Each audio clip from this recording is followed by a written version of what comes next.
The time is now 5:07, and we will call this meeting of the VIA Metropolitan Transit Authority Board of Trustees to order. So you couldn't do it in 2 minutes. Let me begin with a moment of reflection in the spirit of fiesta for everyone who is celebrating our community's heritage this week and for their safety.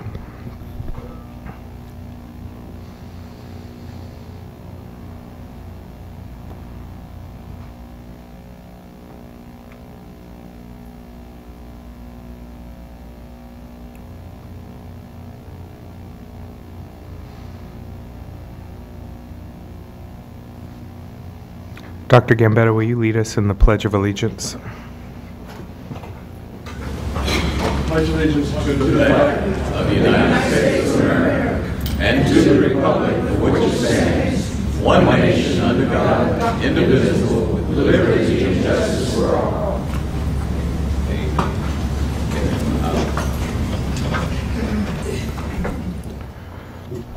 Mr. Arndt, do we have any announcements? I would like to announce that the state rodeo was held, and our maintenance team again took first place. And what is particularly gratifying is, of the 3 members on the maintenance team, only one was a repeat from the previous national championship team. Our bus operator took second place statewide. He was within 2% of the first place winners, and those people will be traveling to Indianapolis to compete in the International Rodeo on May 5th. So we're looking for great results there. Second thing is to confirm what I think I'd mentioned in one of the committee meetings last week, that we did receive the waiver on our ARA fundings. And so we have that through the end of February, I believe, $8 million extended through February, which meets our schedule. So that was excellent news. And that our first quarterly leadership meeting of staff will be conducted on May 10th, and we will be including staff development activity for everyone, managers and above. So our first presenter will be Guy Klumpner, who is with Holt Development Services. He spoke at a leadership San Antonio session 2 months ago, I believe, and so I've invited him in to speak to all the staff. So I think it's a great opportunity for VIA staff. I was going to finally introduce royalty. The King Anchovy was to appear tonight, but there were problems in his kingdom, and so he had to leave early. I regret that, but I'm sure we will see him again soon. Those are my announcements. Well, and it is fiesta. We have a long agenda this evening, so that brings us to item number 3, which is your report. Do you have any other items for consideration, Joe? No, I do not. Item number 4, which is citizens to be heard. This is the second month that we've moved this item up. You'll be glad that we did, because we really do have a long agenda this evening. So let's go ahead and get started. Mr. Chairman, we have 3 citizens to be heard. As your name is called, you may speak from where you sit or come to the front. If you wish to speak from where you sit, please raise your hand. Renee Laurent. What do you want me to speak my name or address or what? Yes, sir. Okay, my name is Renee, R-E-N-E, Laurent, L-A-U-R-E-N-T. And my concern is I had a problem with one of the VIA drivers on a handicapped van on February the 18th, 2013.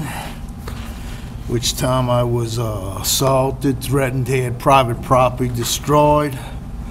I've been trying to resolve this issue back and forth with VIA and Star Shuttle for the past 2 months. I've been going in a semantic runaround, and no results so far. And I just want to put this on public record so people are advised of the situation. If you have any questions you want to ask me about the situation.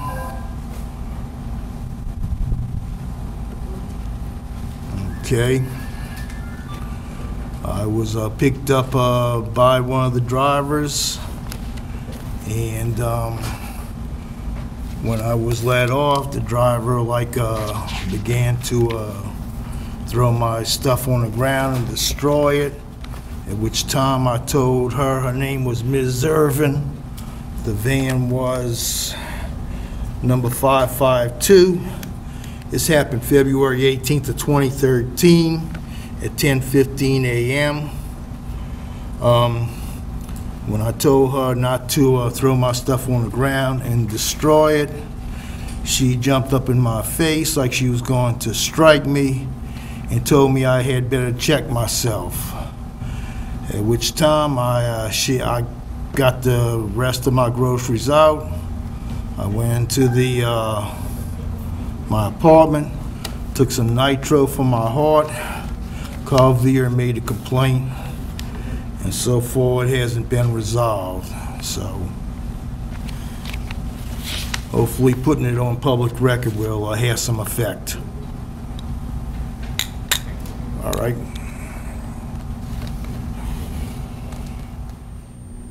Ferris Hodge. Y'all did move it up until about 5:15. That's a little too early. That's why you don't have nobody here. I think it should be 5:30 to give people a chance to get off the buses. Last time y'all had the meeting, I got here about 5:20. Y'all done had citizens to be heard and everything. I'm glad y'all move it up. I'm not knocking y'all not moving it up, but you need to give people a chance to get here because we're riding buses. Now, we got a problem. Your upper management told your drivers not to talk to the passenger. And I don't think 20 minutes is too long for to talk to the passengers. They've been knowing us 25, 30, 40, 50 years. So you can't just, and some of y'all's managers, some of y'all's bus drivers won't talk to nobody now. You get on the bus and say, good morning, good evening, kiss my foot, do something, you know. They won't say nothing, just drive the bus and looking out the window. And I said, what's wrong with y'all? And they said, well, you need to go talk to VIA's managers. Management, they told us not to talk to y'all. They can't do that. They have to be friendly. You know, I don't know where y'all get off telling them, no, 20 minutes is too long. No, 20 minutes is not too long. Maybe to them it is, you know, but it's not too long. Now, let's get back on 1, 2, 3, 4.5 years. Y'all have not gave y'all part-time, y'all retirees a pay raise. Shame. Shame, shame on you. J.C. Penney's. We was $2 underpaid. They said the more upper management make, the bigger pay raise they get. And that's fine.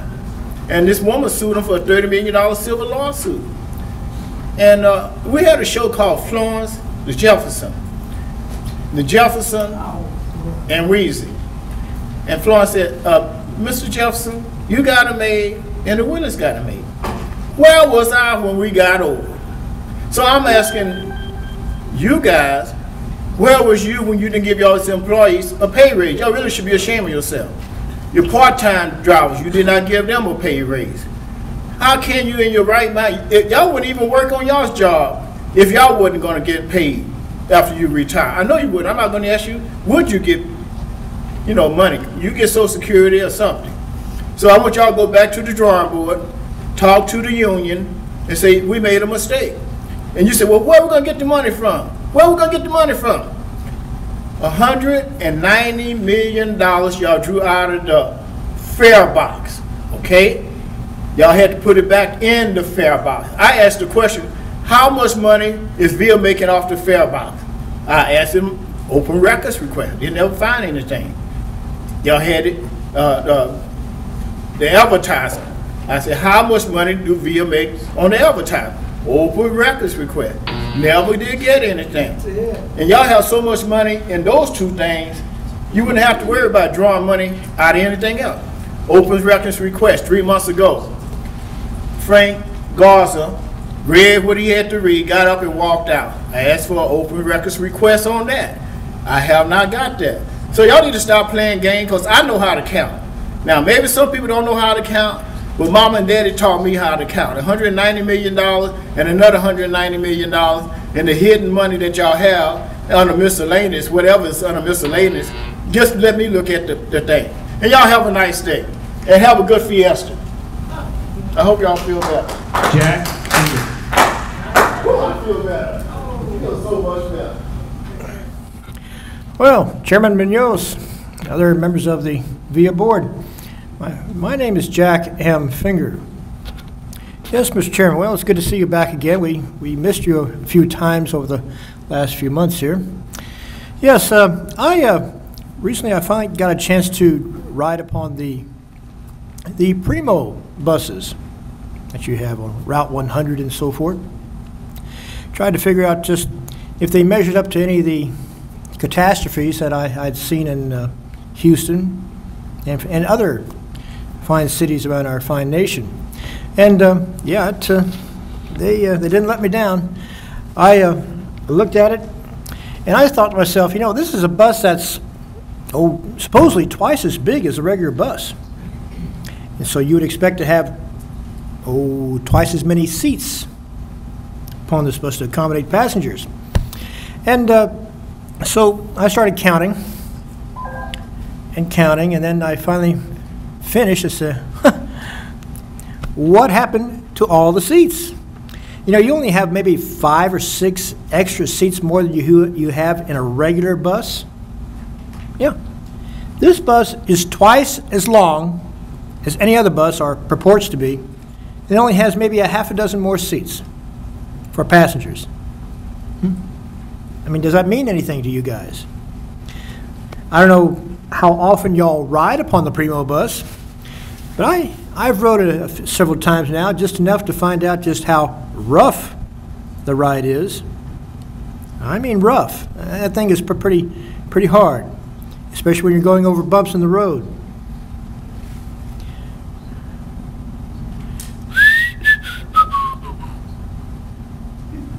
Thank you, Mr. Arndt, for listening to a citizen who came down to speak to you. Yes, and the rough ride, and also, well, especially that joint in the middle. The thing keeps bouncing up and down, up and down. I mean, and one interesting experience I had with one of those buses just last week, the brakes caught on fire. Yes, the brakes caught on fire. I mean, you could see the smoke coming out of the wheel wells, and when I and other passengers tried to inform the bus driver about that, he acted like many of you do, statues. You know, he didn't say a thing, and only when others started shouting at him did I respond, "Hey, he isn't going to do anything about it." Then he finally started getting on the radio with the dispatcher, and I started trying to make arrangements on another bus. Yep, you guys got a winner. If I were you, I'd fire the guy who picked that one. In fact, if I were you, I'd fire the board who got that one. Mr. Chairman, there are no more citizens to be heard. Thank you. That brings us to item number 5, the consent agenda. Do I have a motion for approval? So moved. I have a motion by Mr. Miller. Do I have a second? I have a second by Ms. Thompson Garcia. All in favor? Aye. Motion passes. Item number 6, short-term capital marketing plan initiatives. Ms. Engel. Good evening. We are here this afternoon to present to you a concept for a plan that we are scheduled to initiate in the next few weeks regarding the promotion and education associated with our 5-year short-term capital plan. With me this evening is Mr. Al Aguilar and Gisela Gerard from Crave Civilization. Some of you may have seen this presentation at one of our upcoming committee meetings. We wanted to have one last opportunity to present the information to you for your review and comment. So I will turn the floor over to Al.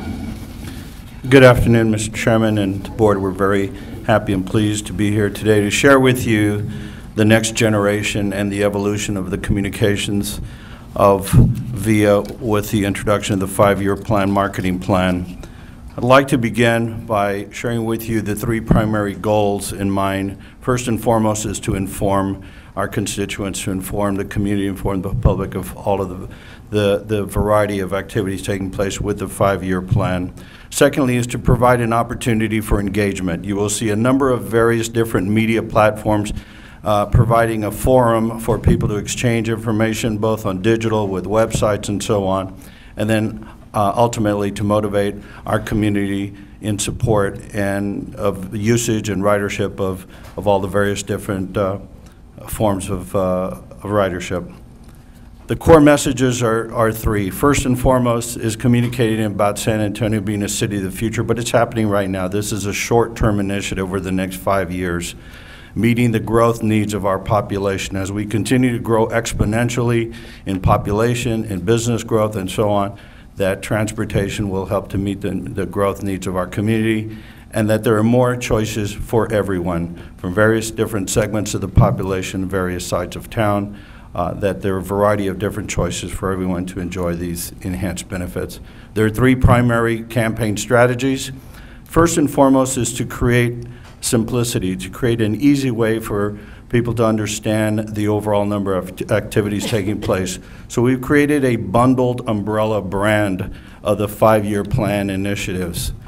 Then we will implement multimedia outreach efforts utilizing what we call traditional and new media methods for diverse populations, from print to online to website to digital opportunities to engage with the diverse populations, and finally to expand awareness through various public relations activities and community involvement.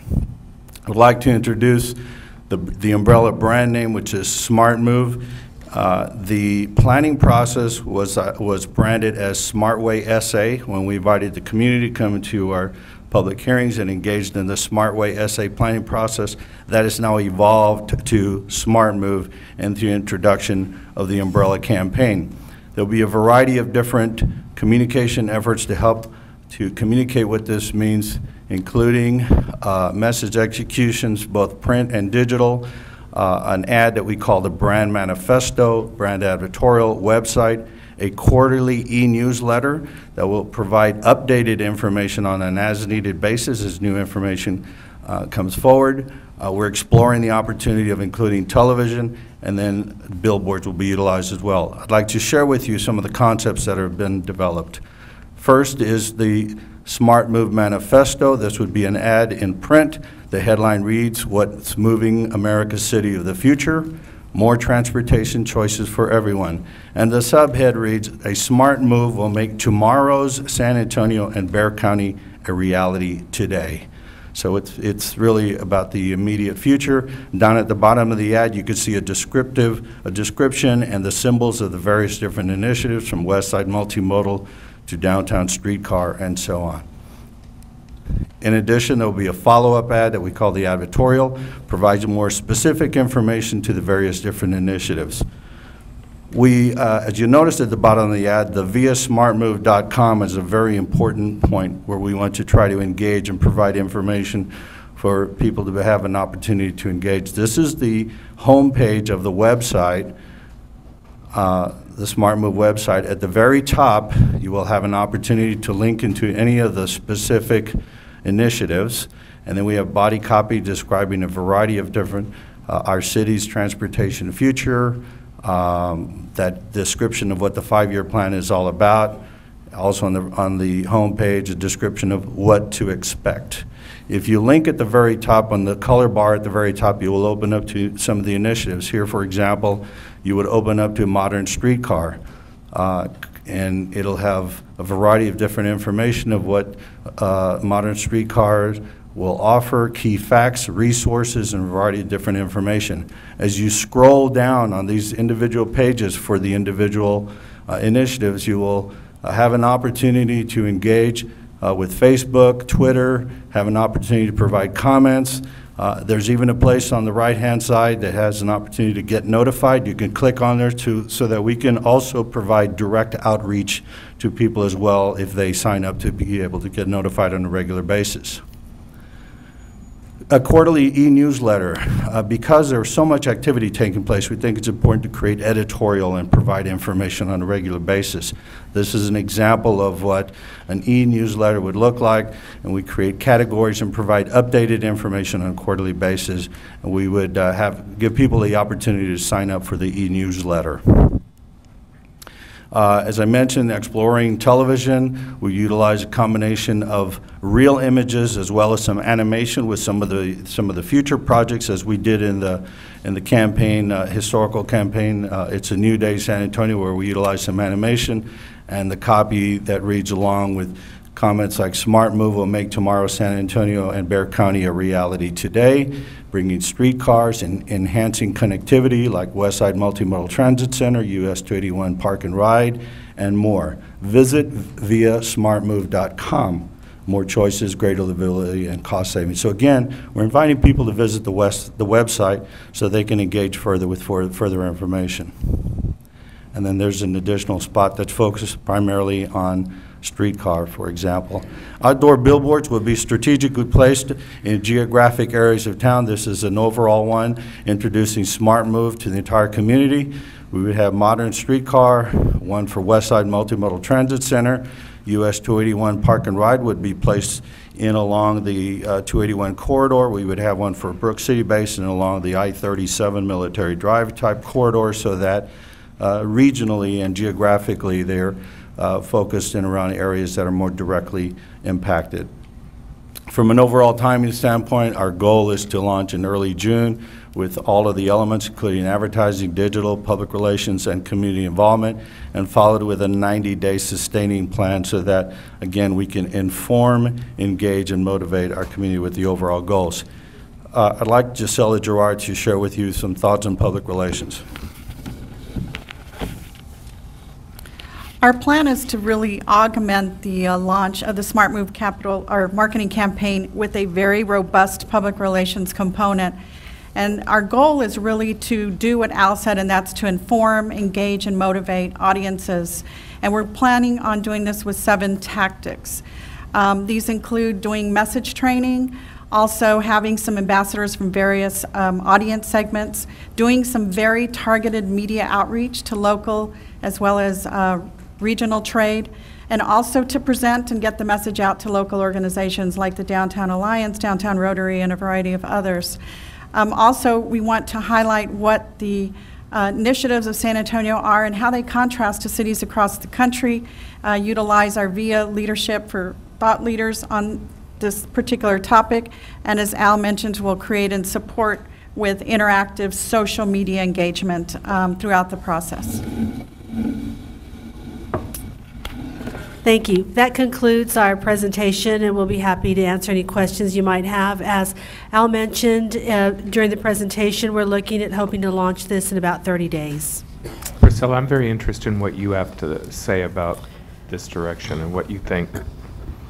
I think this is a good course of direction for us as an agency. I think, right now there's been a lot of talk about streetcar, and I think this particular project broadens that and makes the community aware of the variety of offerings that we have that are part of the 5-year plan, that there is something within that 5-year plan that touches every aspect of our community and every sector of our community, and then it provides the various tools that we need to reach out to the various demographic markets that we'd like to reach and engage in this process. And how is our digital portfolio proceeding? I mean, are we getting a lot of traction so far? How much growth do you see taking place? We've been very active on Facebook and Twitter, and we've got pretty good traction on Facebook and how we're using it right now. The website's going to provide an element that we don't have. How many numbers do we have? Let's see, Steve, is he in the audience? We have 3,000 followers right now. What's going to happen with the website for the 5-year plan is it's going to be connected to Facebook. So anybody who comes on and provides a comment to Facebook, when we put an announcement out that we're having a meeting and they respond back, hey, that's great, I'm going to be there, that goes out to their Facebook followers. And so we'll be able to really broaden our digital and social media outreach through this new website that we have. It's a new technique that we're using, but I think it's really going to broaden our audience and connect us to various markets in the community that are not connected to us right now. Great. Anybody have any questions for Priscilla? Dr. Gambetta? I just wanted to compliment the work of Al and Giselle and Priscilla, of course, in this particular package. It's going multimodal It's making multimodal, communicating through multimedia. And I think that that's absolutely essential to communicate to the public. And I really am impressed, as I said in committee meeting, it's a smart move and the way to go. And I'll also say, you know, we are tweeting from our public meetings. We were tweeting from the streetcar meeting. We were tweeting from the opening of BRT, and so we're doing more of that as well. So we've got people connected to us through what we're doing through tweeting without actually being at the meeting and hearing what's going on and what's being presented. Since we're on public access, why don't you tell people how they can connect to us? They can connect to us, of course, on Facebook. They can also look at us on Twitter, follow us through Twitter as well, and then log on to our website in 30 days. Once they get onto this new Facebook, this new website, they'll be able to connect to us in a broader way. Which is via.net? Yes, via info.net. Via info.net, and then via smartmove.com in 30 days as well. Thank you. Item number 7, Dr. Mendoza. Thank you, Al. Thank you, Gisela. Good job. Look forward to having you back and seeing what our progress is and measuring that. Appreciate it. Thank you. Good evening, Mr. Chairman, members of the board. I'm Diani Mendoza, and I'm the DBE officer for VIA, and at the podium with me today is Eddie Cruz, who is the coordinator for compliance. Tonight, we did present this information to the Operations Committee, and it was the feeling of the committee and President Arndt that we should bring it forward for full board. I'm not asking for any action today on this. This is mainly an information sharing item. We have, as you know, a disadvantaged business enterprise program, and we are required by the FTA to submit a 3-year goal for that program. That is an annual goal. And today I'll present to you some of the things that we're doing for the fiscal year 2014-2016 goal. I'm not going to go through all of these major points, but as you know, we have a DBE program. We've signed an assurance that we will comply with 49 CFR Part 26, which is part of the legislation that authorizes the DBE program, and it applies to many areas of federal support for air, highway, and transit. So today I wanted to let you know that there has been a public notice posted as per regulation. We have a mandatory 45-day review and comment period on this goal, and that is already ongoing, and we've been having meetings with the business community. You have been very supportive as a board, and I want to thank you publicly for the support, because I think that the tools that you've given us have enhanced compliance. You created an ATD VIA Board of Trustees policy. That policy, which was the business supplier diversity policy, applies now to all VIA procurements and is part of the preamble. It is actually a statement that appears on all our procurements. It does apply now to locally funded contracts, to what we're calling the small business participation percent, and that was a policy you adopted last year. It applies obviously to the DOT-assisted contracts, which are all our federal contracts that have both the race-conscious goal as well as the small business target that was part of what we brought forward to you this year as part of the SB element of the DBE program. These are the definitions you've seen before. They have not changed. Obviously, we have a DBE, a disadvantaged business enterprise that we're dealing with. We deal with small business enterprise. We set the race-conscious goals, race-neutral attainment, and we are tracking that as we speak. And we have created these two definitions to add strength and compliance to the program based on the board's direction. We have something called the small business target. This does refer to DOT-assisted contracts. The dollar threshold, and in fact, Keith Hom asked me yesterday what was that. I said 50. It is $25,000 to $1 million. We do not report this to FTA. We track it. We've created availability listing for it, and we have size standards that apply based on SBE.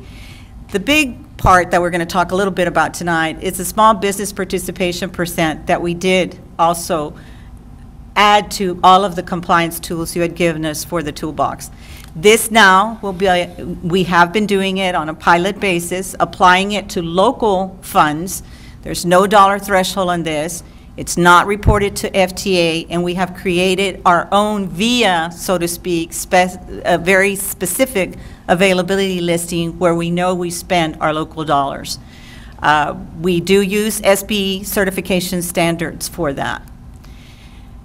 On the goal setting, as you recall, when I came to you probably a year and a half that I've been with VIA, when we first looked at this, we had submitted a revised goal, an updated goal that was for 2013 and on. We submitted that last year. Our compliance needed updating. We had President Parker at the time, who had been new to VIA. So when you have major changes, you make those changes for the Federal Transit Administration and you submit that documentation. We started in March and April to set the goal-setting process because we knew we had that 45-day public period for comments.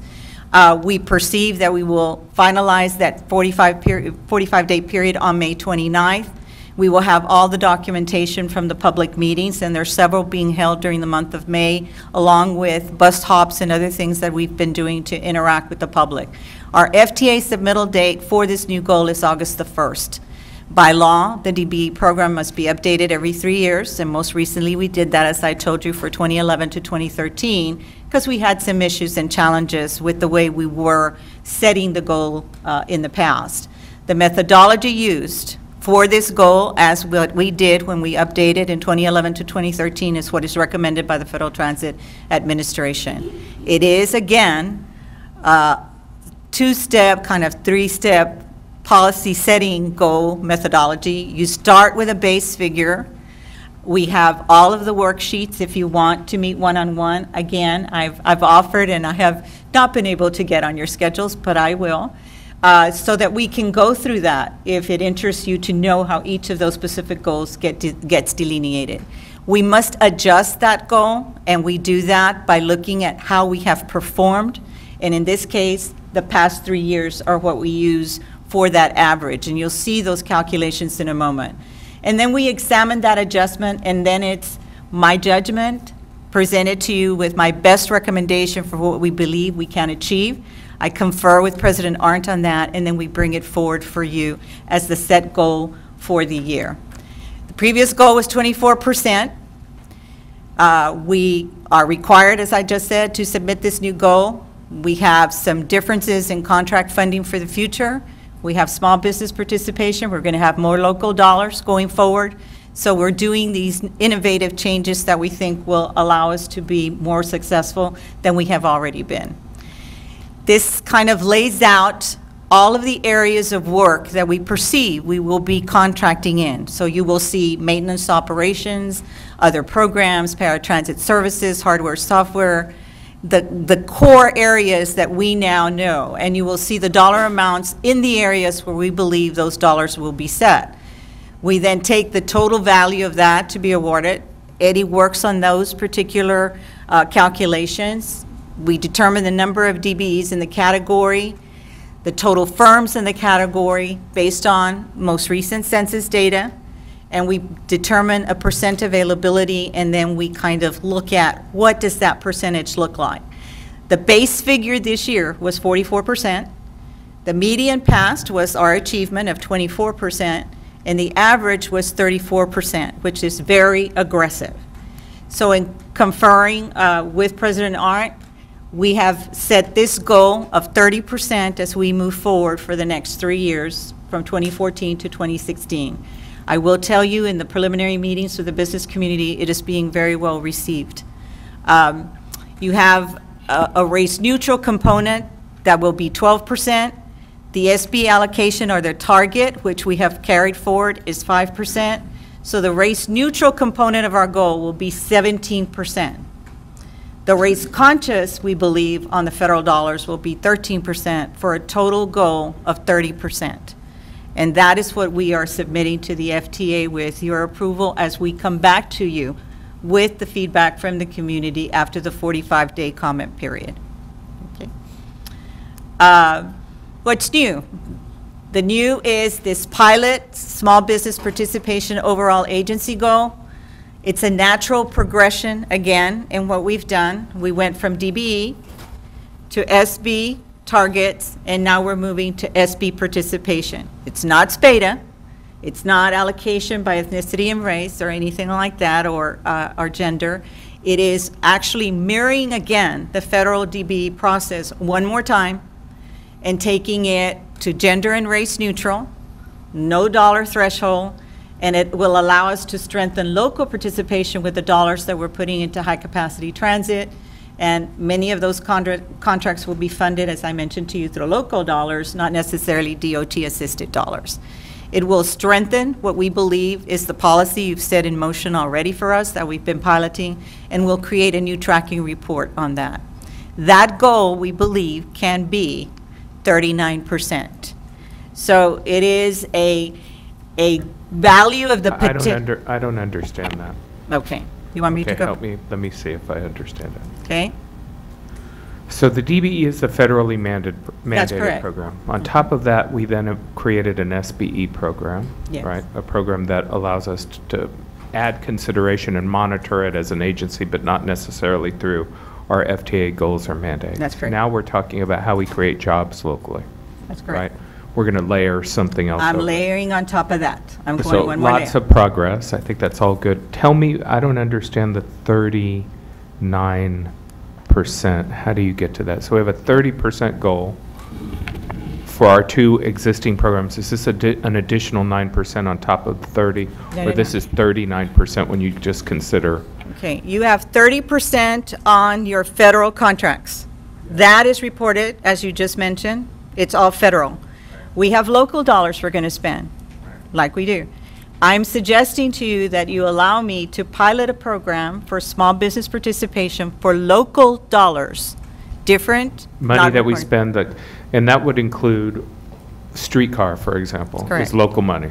Okay. Correct. And that's why the local dollars have increased in the overall percentage for the next 3 years compared to the previous 3 years. So this goes to Mr. Pitch's comments months and months and months and months ago about what is achievable with the local capital local project. dollars. 39% of what we spend with local dollars, we should be able to do this way, creating correct. jobs locally. That's correct. That's what Okay. we're attempting to do for And you. this doesn't overlay the two previous percentages. This is its own This is its standalone own. It's a issue. We are creating a project, SBE project for our own, for the city, county, ATD, VIA money that we're spending. That's correct, sir. Okay, I understand. Any other questions?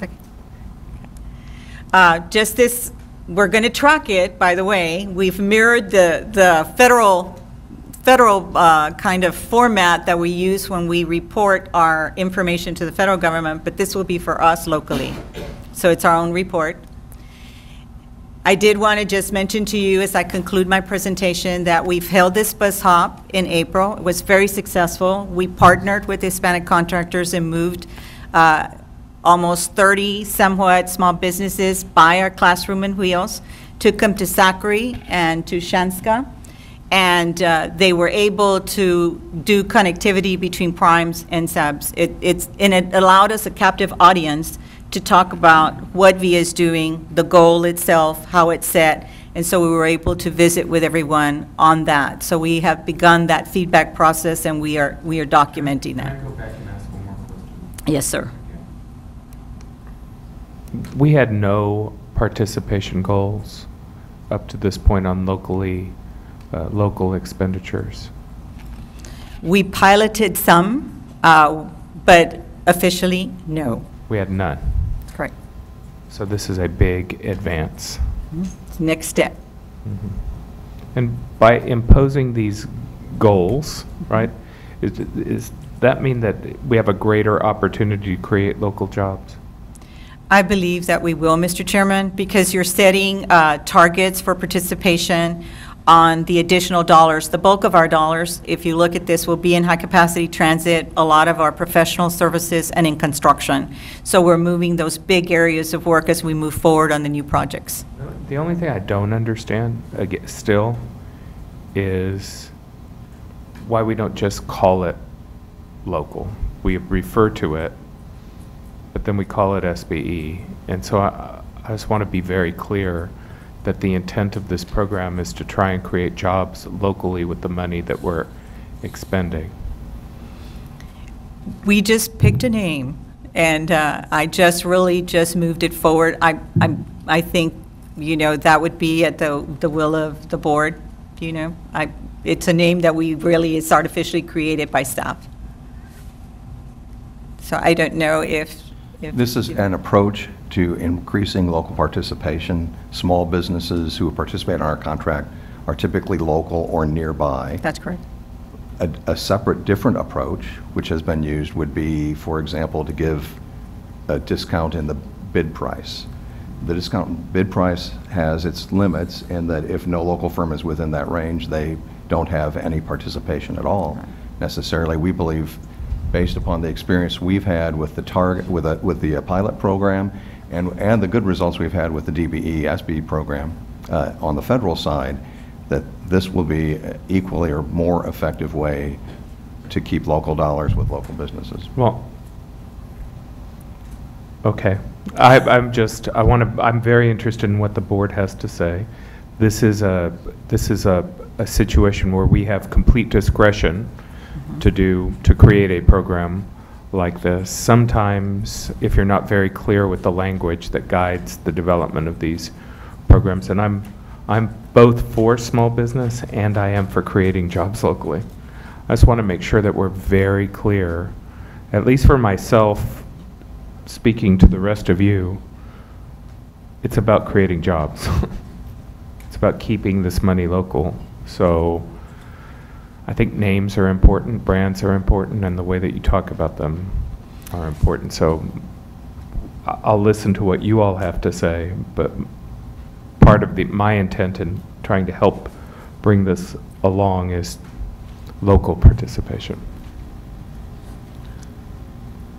Mr. Chairman. Yes, Dr. Gambetta. Just a couple quick points. One is that I understand and want to confirm that there's a commitment to disaggregate the data for us on an ongoing basis, so that if it's DBE, as an example, we will see what the different makeups are, so that it isn't skewed one way or the other by a particular, so that there is diversification, and that and also on local, so that as far as local business hires, so that the employees of VIA and the contractors with VIA, those that we put to work, and the contractors are a reflection of this community as well. I see sort of a historical bent in cosmetics of calling it, so if I'm correct in the presumption, of small business tends to cosmetize rather than local business, because much of the funds are designated nationally for federal dollars without additional points. But this is quite different. And so I'm all for local participation in the dollars that are spent upon which we have discretion, and have pushed that very much. And I think it's one of the ways that people will understand the importance in economic development in a more diversified fashion. It simply isn't for the developers, but it is for putting people to work, giving small businesses a piece of the pie, and that ranges from all of our multimodals, including, I guess, streetcar, which I've always seen as a jobs program. It's a jobs creation. Clearly, and this would give us the vehicle to do that. Anyone else? Anybody have questions? Mr. Chairman. Mr. Miller. I was just curious about professional services, why their availability is so high, but they didn't participate in the goal setting as far as the 0%. Are you referring to the DBE Professional goal? services, yes, no, the small business goals here. Professional services consulting. Okay.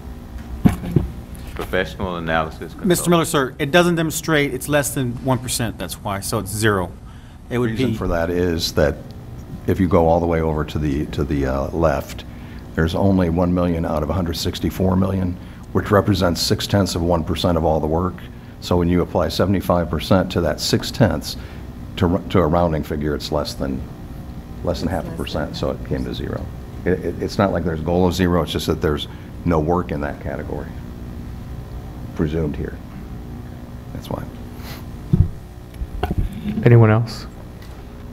I know there's been a lot of questions about the information flowing out of these programs. So I just want to make sure everybody has an opportunity here today to ask the questions that they have about this program.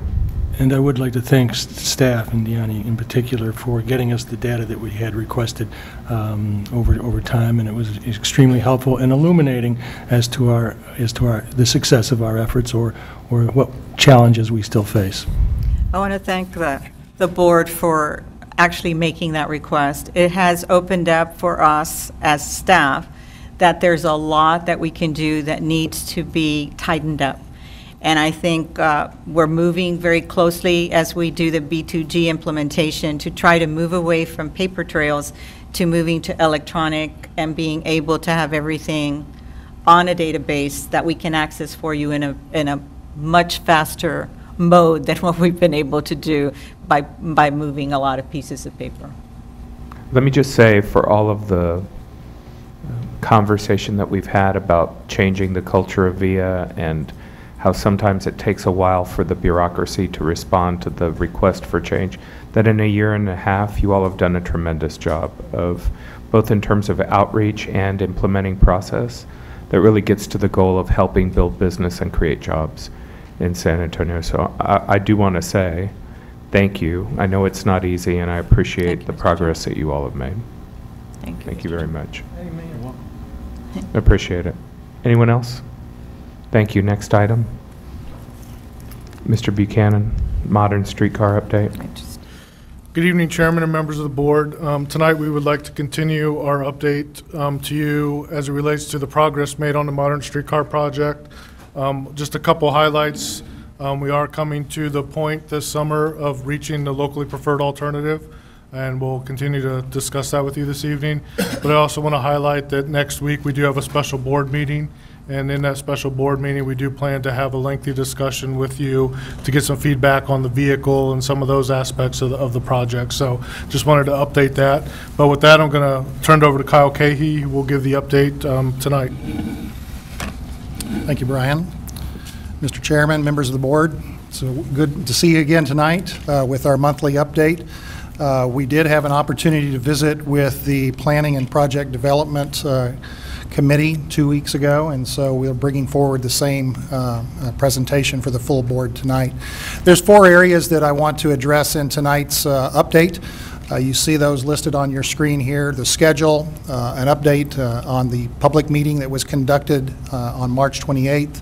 Third item will be an update on our screening of the detailed alternatives as we move through the process toward the LPA that Brian mentioned. And then we have just a couple of items regarding the upcoming vehicle workshop and other activities that Brian mentioned.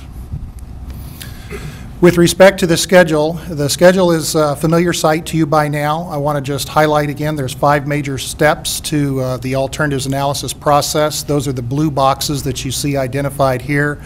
We are in the middle box. We're halfway through the process where we have completed our definition of the project alternatives, that universe of alternatives that we talked about. We had 16 of them.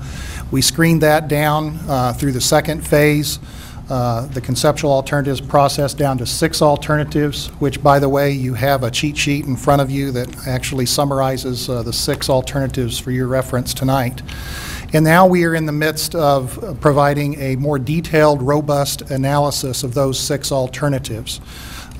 We will be presenting the full analysis of that in May and discussing that with you in June. And as we move forward into the July and August timeframe is what we're currently on schedule to have the board take action on the LPA, and then the MPO would take action as well. Let's talk briefly about the public meeting. We did have our second public meeting, March 28th. I'll remind you that our first public meeting was back in November, a week after Thanksgiving. We had similar turnout. We had about 150 attendees. We had an open house format that also included a presentation. You can see from the slides that you have up here that we had a lot of public engagement, one-on-one interaction in the open house format, and also an assembled room full of 150 plus people for the presentation that we had. We did present the same 6 alternatives that you have in front of you, as well as the evaluation criteria that we'll address tonight. It's the same information we presented last month to you as a board. We received approximately 70 comments on a wide variety of topics, and we did get good comment that everyone did like the idea of having good exchange of information. A lot of questions were asked that staff were able to respond to those questions, so the format was very positive. There are a couple of common themes that we wanted to bring forward to your attention. There were 3. One was we did get a good number of comments that said we'd rather you not go through Alamo Plaza or Hemisphere Park, although in all fairness there were a lot of other comments that said we feel that getting to Hemisphere Park in the Alamo is a marvelous opportunity. But there was a rise in the number of avoidance comments. We also, similar to that, we had a lot of interest in the destinations where we were going to. We wanted to get to the institutions of UTSA. We wanted to get to the River Market area, other comments of that nature. And then the other thing, the third comment that we got that was a really important one was to make sure that this is connected well with our background bus service and our other modes. And that added more emphasis to our West End and the Robert Thompson Transit Center projects as well. So this is our modified funnel process that you've seen before, where we started with our universe of alternatives and we continue to work toward the locally preferred alternative. As I mentioned, we're in this middle part of that funnel where we have identified the 6 alternatives that we're examining, and we are now conducting a more detailed screening or an evaluation of each of those 6 alternatives. The 6 alternatives. Can I ask a question about that? Yes, sir. Do you feel like we're getting, at this point, adequate feedback from stakeholders in the community about the different alternatives? Yes, sir, I do. Is there anything that you would do to change the public input process at this point? I don't see that there's anything I would do to change. I think that there's always an opportunity to increase that opportunity for public input.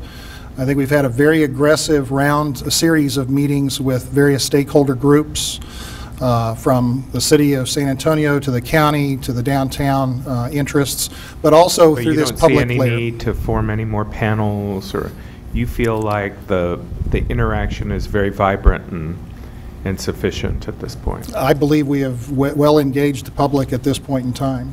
And any group that has an interest in this is being given an opportunity to weigh in, and they're all being treated equally.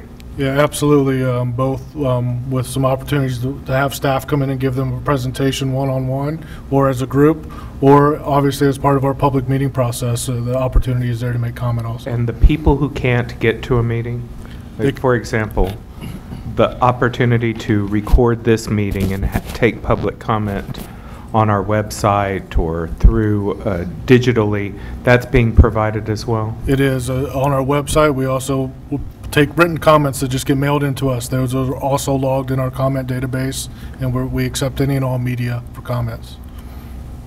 And if people want to comment digitally, or how do they do that, Brian? They would get on our website and just submit a comment through the website, and then it comes through my group. That's also via info.net. And gets logged on and gets logged into our environmental process we're going through right now.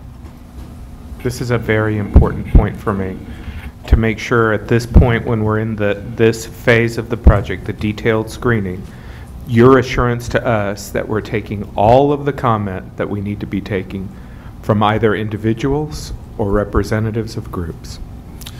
I would agree. This is the heavy lifting part of this process. So if there's something that in your position you believe needs to be changed to include more perspective or broader based perspective, you need to tell the board today. Okay. As I said, I believe that we are hitting on all cylinders at this point. Thank you. People that request, we're responding, and I believe our outreach efforts are solid.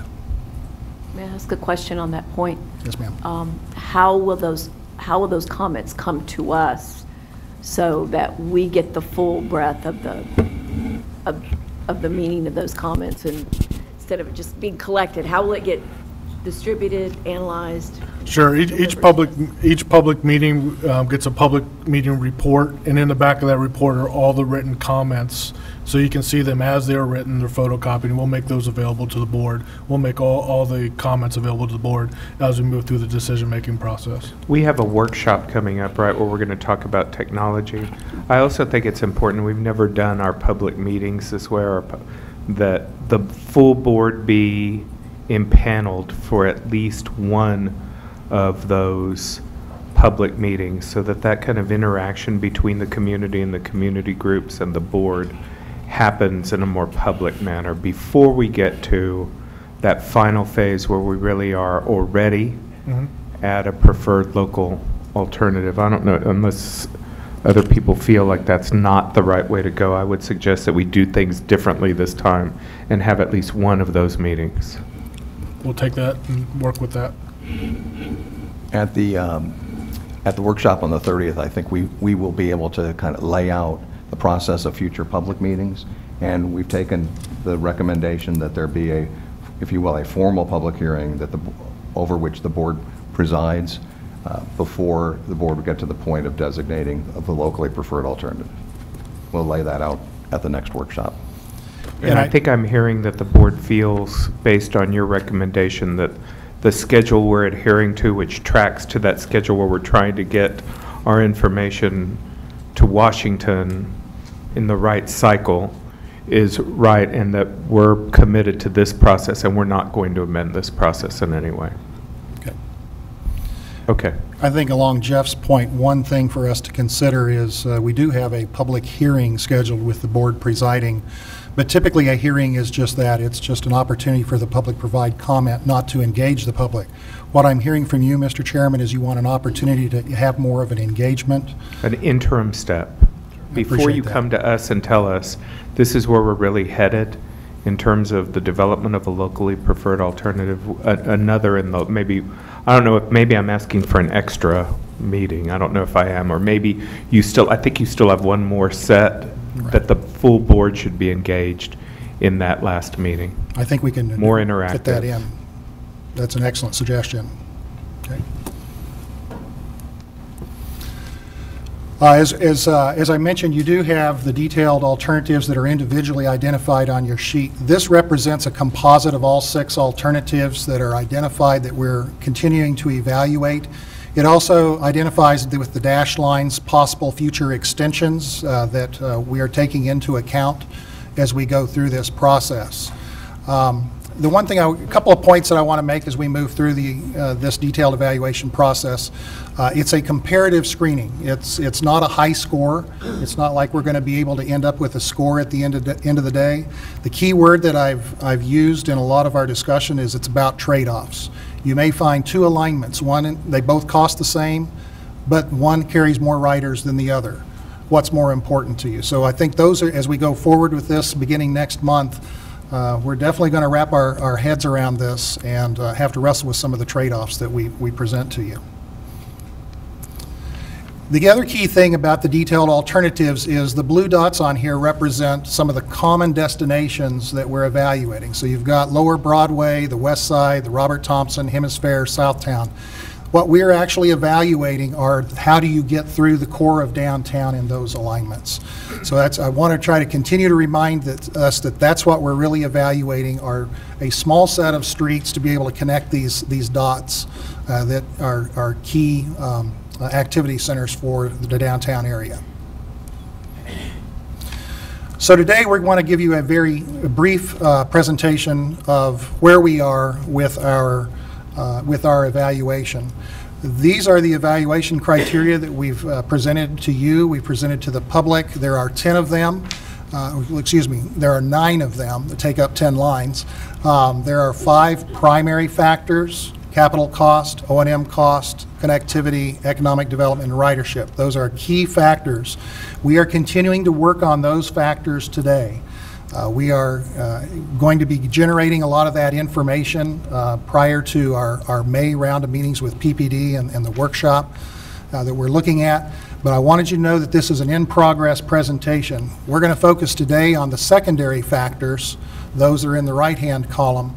and be able to give you at least a little bit of an understanding of where we are with the process. But we will be coming back to you in May for the full presentation of all factors involved. Mr. Chair, if I might ask a question. Yes, you are weighting these criteria as well. At least in terms, and I made a request earlier in the PPD meeting, but could we see how those are weighted? And for the workshop, if you would, for sure, but that we have some time to look them over prior to that workshop on the weightings, and also the calculus that is used. I mean, it's obvious if I write the calculus, I know how it's going to come out oftentimes, and under the cloak of objectivity. So if we could just look at the criteria so we get a better grasp of how it's being measured and how it's being weighted, it would really be of help too. That's an excellent point. We'll provide that to you.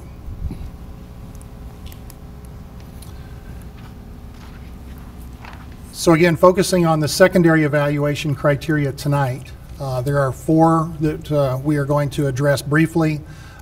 Each of these criteria does in fact reflect an opportunity to impact the project or is impacted by the project itself. The one thing that we have been able to conclude at this point in time, it's not a solid conclusion, but it's that where there are some kind of impacts, we believe mitigation is available. There are no fatal flaws that we've been able to identify at this point in time. Now, there may be a cost associated with that mitigation, there may be a schedule impact, but there are workaround opportunities that we have identified. The first area that I want to address briefly, and there are 3 slides I want to show you. The third one I think will make a lot more sense when I get there. And this is how well are these alternatives addressing some of the adopted plans and policies that have already been established in the downtown San Antonio area. There are 2 programs that we're looking against, comparing against. One is the Center City Housing Incentive Program. The second one is the Strategic Framework Plan for the Center City that establishes priority growth areas in the downtown. What we did was we measured along each alignment the acreage within each of these 2 areas, and then we weighted that, as Dr. Gambetta pointed out, we weighted that acreage against those priorities, and then we summarized it by the route mileage to get more of a normalized rating.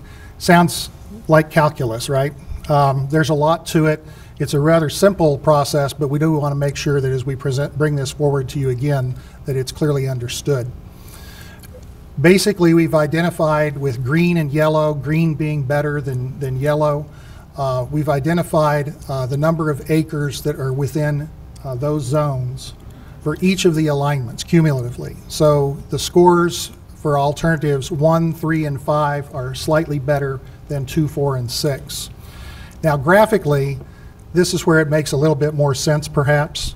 The idea being that the light blue in the urban core has a higher weighting because there's a lot of emphasis on alignments that go through that area and on the future growth there. So as you can see, you've got Alamo, St. Mary's, Navarro, they go right through the core. A portion of Martin Pecan along the north and a portion of Nueva goes through that core area. I'll point out alternative 6, which only had a score of 410, is largely along Cesar Chavez on the south. That's why it didn't score as well, because it didn't go through the core area. So this is the level of analysis that we've kind of conducted in this area. And again, we'll look through the lens for each of these alternatives and for each of these factors and ask ourselves the question, what is the most effective trade-off with this? Moving on to the second category that we have in the secondary column is the duplication of transit services. And this is a question that we were saying is, where do these alternatives overlap with our background bus network? The more the duplication, the less quality of a score that we would give it. We want to be able to fill in the gaps between our background bus network. So we did provide the same kind of a measurement in terms of where we overlapped our services, and we divided by the route mileage to again get a more normalized score. What you find on this one is that alternative 1, which uses Nueva largely, did much better because we don't have a lot of bus service down Nueva, but where we have all of the other alignments, especially if you look up here in the pink at the top along Martin Pecan, we have a lot of bus services using Martin Pecan. So that segment of Martin Pecan was not rated very highly. But so that's how, again, another piece of information for us to evaluate as we move forward. The third area that we looked at is a key consideration of environmental constraints that we have in the downtown area. And as you can see, we've looked at cultural, historical, parks, cemetery, and properties that have EPA hazmat rate issues with them. And simply, we added these up and divided by the mileage to come up with a rating on this as well. Now, the concern that I have with this is all things are not equal. All of those issues are not equal. These are the four differentiators, and we've talked about these before, just briefly though, and that's Milam Park, La Villita, Hemisphere Park, and Alamo Plaza.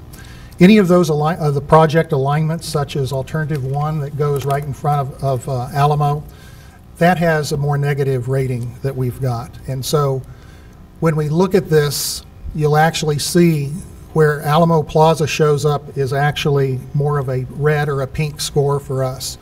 Even though the numbers, let's say for Alternative 4, the numbers for Alternative 4 had 18, which suggested it was really good. But because we're in front of the Alamo and some of the concerns that we have, we've actually flagged that as a more sensitive environmental alignment option for us. I have questions about this. Yes, sir. Or maybe not questions, but comments. To me, before we get to a locally preferred alternative, I need to understand how these ratings translate into dollars and time. And so I assume when we get down to an analysis or a comparative analysis of, let's say, one or two directions, that going in front of, for example, the Alamo is going to trigger certain time considerations because of archaeological and historical issues that then might potentially translate into dollars that we don't have. So it seems to me like all of these are important. How you deal with Alamo Plaza, how you deal with La Vita, how you deal with the park. Like I don't understand the nature of putting public transit through a major urban park. So those for me need to go beyond screening numbers to, if you pick this is what you get in terms of schedule, and if you pick that, this is what you get in terms of cost consideration. I kind of want Mr. Lee. And I did want to follow up on that. You know, on the outreach also in making sure I'm flagging Alamo Plaza. Who have you all reached out to, contacted? Because I just came from a meeting where I heard that there is staunch opposition to Alamo Plaza. So who's been? We had a meeting 2 weeks ago or 3 weeks ago with the General Land Office, and they were represented by the Daughters of the Republic of Texas. Also was in that meeting, and we gave basically the same presentation to them, and they were going to take it back, and we were going to have another meeting after that. But we have reached out to them and had that conversation. There are conversations coming up in the short-term future with the Conservation Society and with all those individuals also. So those meetings have been scheduled, and we're on their calendars and ready to give those presentations. I think it'd also be important also to visit with elected officials, city and county that represent those areas, because they're the ones who are going to be hearing about it also, along with ourselves. I think that Charlie Gonzalez has had one-on-ones with all the council members but one, only because he hadn't been able to schedule that, and he's begun the round with county commissioners as well. And you're right, the Alamo comes up with some frequency there. Well, and I think as long as it's fuzzy, which this is fuzzy, until it becomes, you only have, how much money do you have to spend on this project, Brian? Around $200 million, Chairman. And there's no money for cost overruns? Not in that budget right now. Okay, and so part of the consideration of this needs to be exactly how much does this cost and how much time does it take to build it, My experience, having spent my entire professional life in transportation, is time equals money. Absolutely, Chairman. Right? The longer it goes, the more delays you have, the more money it costs. When it becomes real in terms of schedule and dollars, then people will start to pay attention to it. We don't have any options. I agree. Okay. We'll make that translation for you as we Okay, pull that thank you. information forward. The fourth area that we wanted to be able to summarize for you tonight is a little more simplified, but unfortunately I don't have a graphic for it, but this is what kind of an impact are we creating with the automobile traffic. Remember, the concept here is that we put the streetcar into a mixed flow environment where automobiles will have to squeeze around us in its traffic. And so we need to make sure that we understand what kind of an impact we're creating on the roadway itself. We actually have taken a look at the future condition, morning and peak hour conditions for what's called level of service, levels of service D, E, and F. And it's like a report card, F being the worst. So you have a failing intersection in that area. D is considered largely borderline between acceptable and unacceptable. So we've simply identified how many intersections along each route are either in D, E, and F. We've totaled those up. And what we've identified is that alternative 6 in this particular case, which is again along Cesar Chavez, is the one that has the most number of intersections that we would be encountering that have those poor levels of service. The others seem to be a natural break into more of an acceptable area. We are continuing to work with the City of San Antonio to actually identify and evaluate this particular issue as we go forward. And they'll be part of the comments that we receive on this factor. So that pretty much concludes our brief presentation. Go back to that one more time, I'm sorry. Yes, sir. Brian, can we ask for something before, during that public, what are we calling it? Public workshop? Yes. Right. So I'm still having a hard time understanding the impact of streetcar and Primo on the number of stops downtown, the traffic flow of VIA buses downtown, and the conversation that we've been having about what our presence is downtown. So it'd be important for me to understand before we get to a final alternative, which one has impact on our vehicular traffic and our presence. Yes. Coordination with our existing services is obviously part of this analysis. We talked a little bit about that. But I also want to reiterate that once we do pick an alignment, we will have to look at the background bus network and start to look at any possible changes we may want to implement as part of that to make sure we do have a cohesive system. So yes, we have a bus plan we're working with today, but we will probably make modifications. We should make modifications once we do actually pick the alignment on how we integrate those services, whether it be Primo, local bus, the downtown circulator, or any of those items, and how we circulate and bring that into this system also. Okay. Just some kind of conceptual graphic that helps us understand a little bit of that would be helpful to me. And if I might suggest that we also get a picture of 1 through 6, all the alternatives and what's included in 1 through 6, because the map that overlays them all tends to become conflated on the north-south components on the through city, and are they all included into each of those or only in part of those? So a separate one would be very nice to have in this series of slides as well. And the operationalization of these criteria, such as intersections, if there could be a simple statement as to how they become operational and measured. Are they simply the number of intersections that take place? Is it congestion on the streets between those intersections at the AM and PM? All of that becomes vital to making an analysis, because some of it is hard to conceptualize without that information. If I could make that request also, and again, I see it as vital.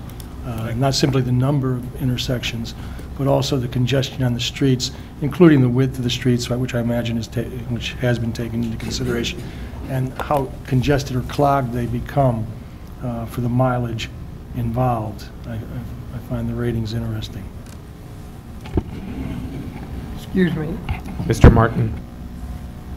Explain to me how, if I understood you correctly, you're going to have streetcar tracks around the Alamo? One of the alternative alignments right now is an option that would put the streetcar on Alamo Street, which would go through Alamo Plaza, through the, not the plaza, but the street in front of the Alamo. I think that's a bad idea. We have heard that from a multitude of people. Okay.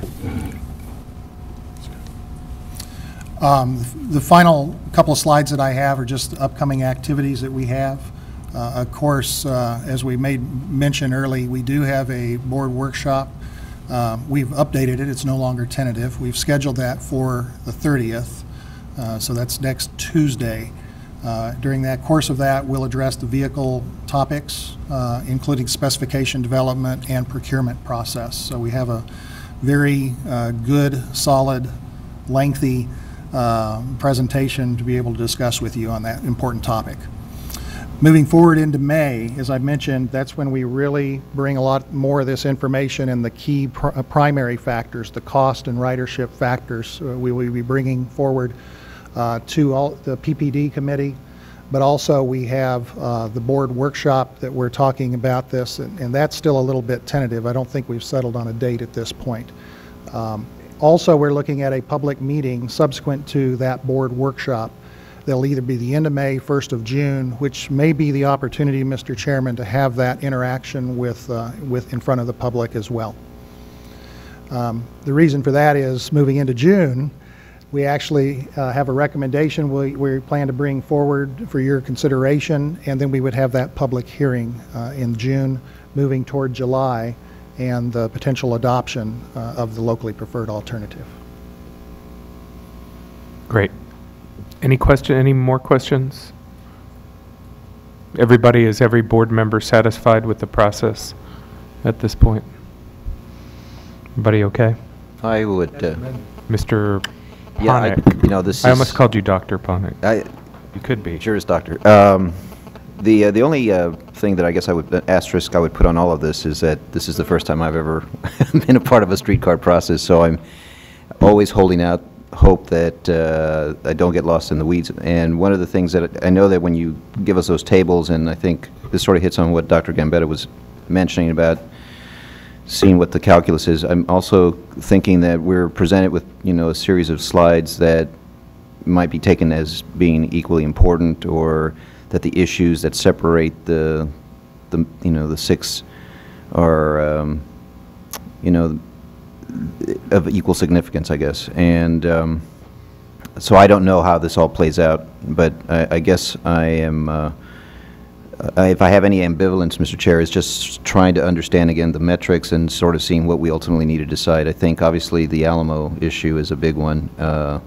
It is, the center of our city, and so that sort of has its own level of importance, perhaps more than anything else. So I guess I just want us to, I would like to say that I'm cautious about this, and I appreciate you trying to lead us forward, but I would like to reserve the opportunity to kind of, have an awakening that maybe isn't coming right now. I think one of the challenges we have is we break it down and we do get into the weeds, and then we have to really put it back together again where we can simplify that. And I think we're still in the weeds part of the process. So I appreciate the comment, and we will make every attempt to simplify this as best we can. And I think any board member who wants an individual briefing about the details, there's a lot of questions. So you should make yourself available to them. Any board member should request that one-on-one briefing regarding details of this. It is complex. I have one more point with indulgence, and that is on the primary and secondary. I think that it's essential at this point, and especially given the past weeks with events associated with terrorism, to be very blunt, that we put in security considerations not simply for our passengers, but also the security aspects however you would want to weight that, associated with federal institutions or places that might be targets in the future. And I think that that would be a level-headed thing to incorporate into our overall calculus. Good suggestion. Mr. Pitch? Kind of, to some extent, piggyback on Dr. Ponick's comment. You know, none of us up here are experts. We all have our opinions, obviously, and we're learning more and more as every day goes by. But I think it's incumbent upon both of you, Brian having the experience before, and also your more extensive experience, to make sure we understand what your recommendations are. And you can show us a lot of those tables that will weigh a lot of these factors, but at the end of the day, we do need some opinions and advice, not that we'll take it, but we do need some opinions and advice from the experts who've done this multiple times before, to assess our situation here and provide that as part of the input and feedback as well. So I'd appreciate whenever you want to step forward and speak out about some of those things, please do. I think once the information is there, you'll see that from both of us. Thank you all. We appreciate it. Thank you, sir. And I'd like to thank Kyle also. My understanding, just confirmed that that is correct, that Kyle will be staying through the analysis phase with us. I know there are other communities that are longing for your expertise, but that is a commitment at this point? Yes, sir. Through the board's decision. Through the board's decision. I'd like to add one more thing about the streetcars. Mr. Martin? I grew up in Dallas. My folks didn't have a car, and I rode the streetcar for the first 24 years of my life, all the way from Oak Cliff to SMU. And I used to help the conductors change that power line, so I understand streetcars. And that's why my comments are as they are. Thank you, Mr. Martin. Thank you all. Item number 9, MPO boundary expansion and composition of the MPO policy board. This is Clay. Mr. Smith. Thank you, Mr. Chairman and board. My name is Clay Smith, and the item today is for discussion of the MPO boundary expansions that include Guadalupe counties, Comal counties, and portions of Kendall County. I've asked Sid Martinez, the executive director of the MPO, to come as a guest today and speak on the process that the MPO has been going through and the discussions to date and kind of where we are on that. So with that, Sid, if you would guide us through your discussion. Yes, thank you, Clay. Thank you, Chairman Munoz, members of the board, and Mr. Arndt, of course, for having me here today to tell you a little bit about our MPO boundary expansion and some of the changes that we're looking at as part of that boundary expansion. Some of you have heard this presentation numerous times, so I apologize for that in advance. But I think it'd be good to go through the entire presentation to kind of go over some of the background on why we're looking at the boundary expansion and what some of the implications are for expanding the boundary or not expanding the boundary, because that's been an option in this region for a while now. So I want to begin with an overview of the different types of boundaries that we're talking about here. And I want to begin with our urbanized area. I think most of you are familiar with it, but the urbanized area is defined through the Census Bureau. Urban area populations are normally released 2 years after each decennial census. In this case, the last release of urbanized areas was done in March of 2012. Urbanized areas are areas with more than 50,000 people or more in population. Urban clusters have at least 2,500 in population, but of course less than 50,000.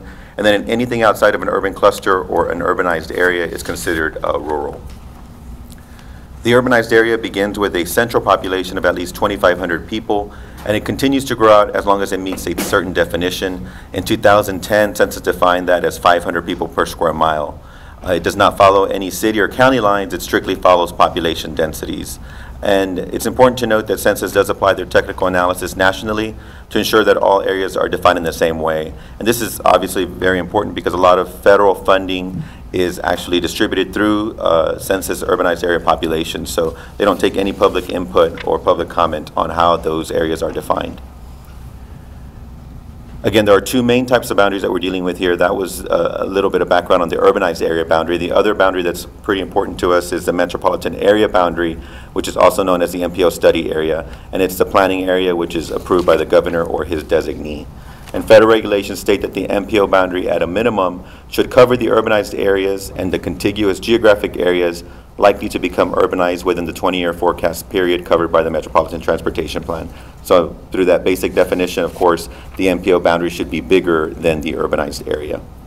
Federal rules state that the MPO boundary may also encompass the entire MSA, which of course in our region is an 8-county MSA, or it could also include the non-attainment or maintenance area boundary defined by the Environmental Protection Agency. As of today, we are in attainment for air quality standards.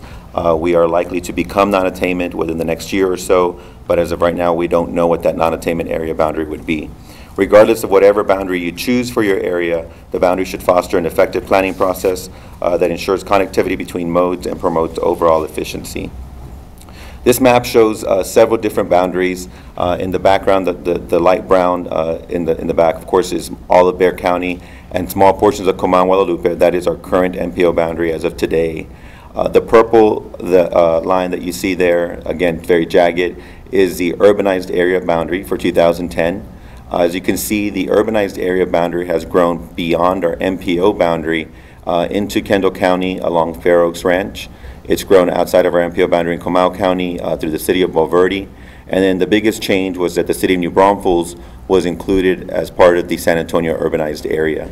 Prior to the 2010 census information coming out, everyone was under the impression that New Braunfels would be classified as its own urbanized area.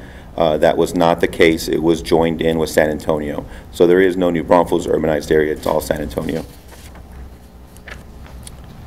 Again, as I mentioned earlier, the federal rules state that the MPO boundary should be your entire urbanized area and where you think your urbanized area will be in the next 20 years. So as you can see, that urbanized area has grown beyond our MPO boundary. And so we've done some analysis to see where that urbanized area boundary will be in the next 20 years. And what you see here in red on this map is what meets the 2010 census definition of 500 people per square mile, and then also a continuous urbanized area from the existing San Antonio urbanized area. So as you can see, into Kendall County, that urbanized area, that red, grows further into Kendall County through the city of Bernie. It continues further into Comal County, past Valverde, into Spring Branch, and then along New Braunfels. New Braunfels actually grows down to the east and connects into Seguin. So over the next 25 years, Seguin, New Braunfels, San Antonio, and Bernie would all be one continuous urbanized area. The federal rules also state that to the extent possible, only one MPO shall be designated for each urbanized area or group of contiguous urbanized area. It does state that more than one MPO may be designated to serve an urbanized area only if the governor and the existing MPO determine that the size and complexity of the urbanized area make designation of more than one MPO appropriate. And the reason why this statement is important is because prior to the release of the 2000 urbanized area figures, Comal and Guadalupe counties and the cities of New Braunfels and Seguin were looking forward to moving with the creation of their own MPO. Since the city of New Braunfels is now part of the San Antonio urbanized area, that would be pretty difficult to do.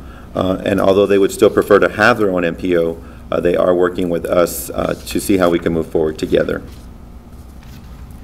In the spirit of that cooperation, an MPO boundary work group was put together to see how, again, we could move forward together. The group is comprised of representatives from the San Antonio-Bexar County MPO, and then also folks from Comal and Guadalupe counties, as well as the cities of New Braunfels, Seguin, Bernie, and Fair Oaks Ranch. The group has been developing recommendations for a possible MPO expansion. I'll go over some of the things that MPO boundary group has determined in a few slides. I'd first like to talk about some of the implications of why we were moving forward with one MPO and why it was important to move forward in that direction. And of course, there's some planning implications and some technical implications to that. but we know that from a policy standpoint, the most important are funding. So I'm going to go over some of the funding formulas that are determined through census urbanized area population so that you can see why we felt that it was, again, important that we move forward together as one region. There are three main funding formulas that are determined through urbanized area population. Those include MPO planning funds, our Surface Transportation Program Metropolitan Mobility, or SDPMM funds, and then VIA's Federal Transit Administration FTA 5307 funds. And there's also a formula that uses the MPO boundary population. It's TxDOT's Category 2 Metropolitan and Urban Corridor projects. And I'll go over each of these in more detail over the next few slides. This is a list of TxDOT's 12 funding categories. They range from preventive maintenance and rehabilitation. This Category 5 is congestion mitigation and air quality. Again, that's for areas that are in non-attainment or not meeting air quality standards. We currently are not eligible for those funds, but we may soon be in the future. Category 7 is the Surface Transportation Program Metropolitan Mobility funds that I spoke about earlier. And then Category 2, which is also highlighted here, is also one of the more important funding formulas. It's Metro and Urban Corridor projects. And that Category 2 is the largest category of funds available to the region. The formula uses MPO boundary population as well as several other factors that include lane miles, vehicle miles of travel, congestion, accident data, and poverty levels. There's also, the reason why it's important is not just because it's one of the larger funding categories, but it's because special funds that are distributed through TxDOT are also go through this formula many times. I think most of you are familiar with Texas Mobility Funds. Those were the funds that were used for the recent funding swap with ATD for the streetcar project. Those funds come through this formula. The additional $2 billion that TxDOT distributed last year came down through this formula. Prop 12, Prop 14, which are bond funds that were appropriated through the legislature, came down through this formula. So as you can see, it becomes very important to us.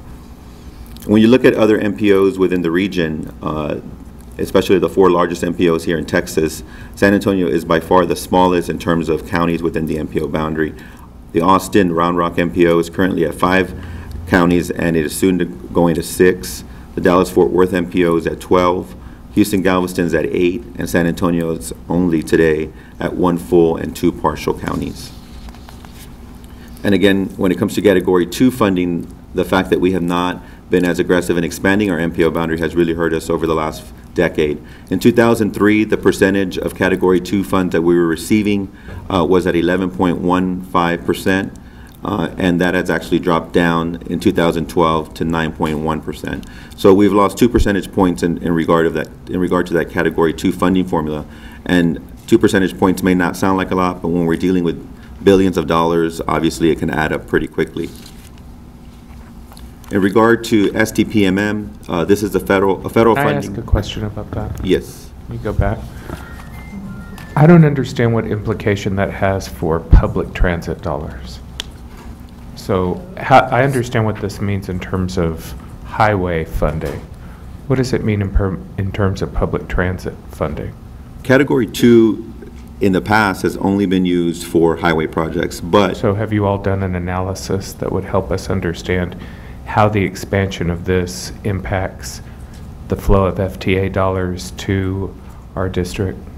That's it's coming up on the next slide in terms of 5307 funds. But it's also important, this Category 2 formula is important because, like I said earlier, the Texas Mobility Funds, which we were able to use for streetcar, actually came down through this formula as well, or come down through this formula as well. So, it was a trade. Sure. Right. But we gave money. received, It wasn't extra dollars. No, but we had that money here because of this formula. Right.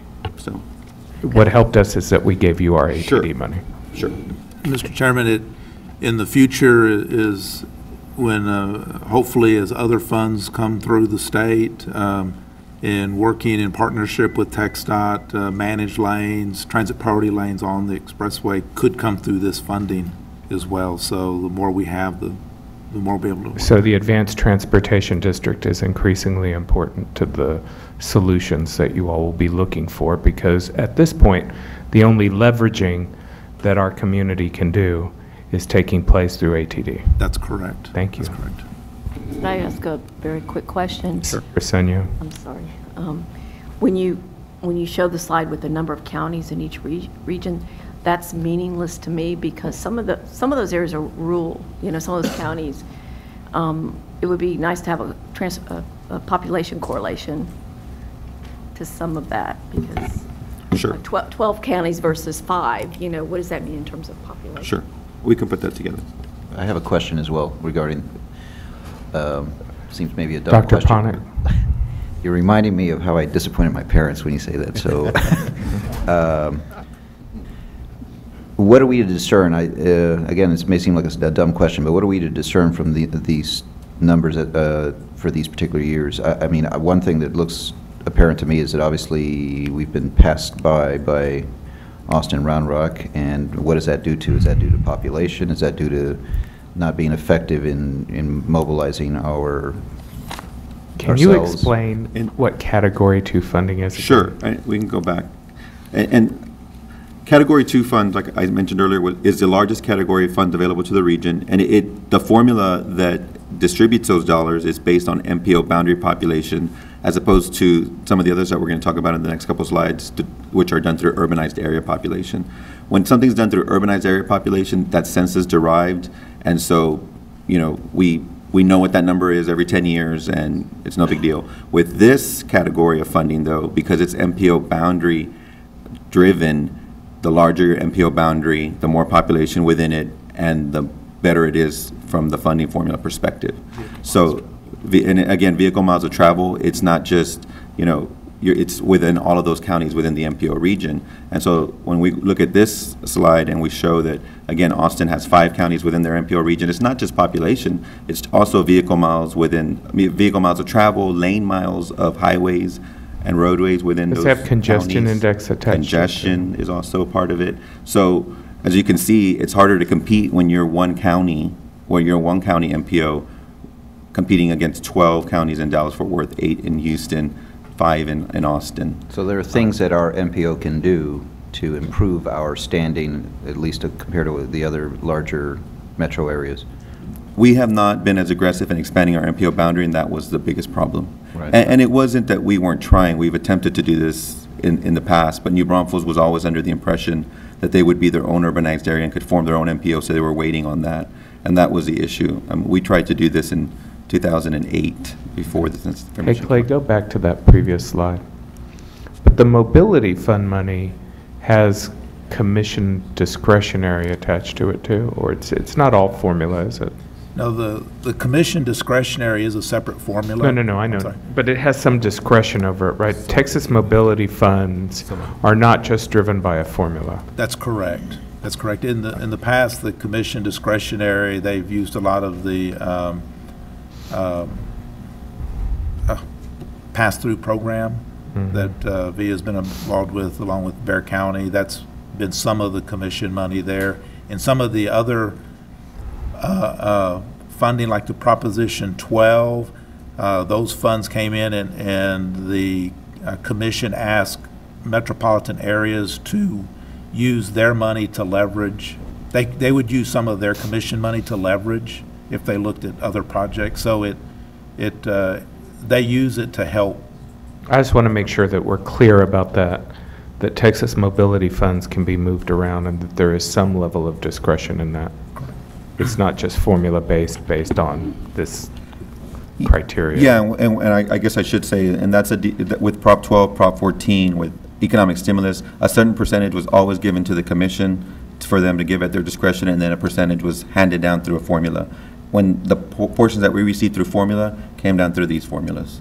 So it wasn't always 100% was going through formula, but the portions that go through formula go through these formulas. Mr. Martinez? Yes. Go back to your last slide with the percentages.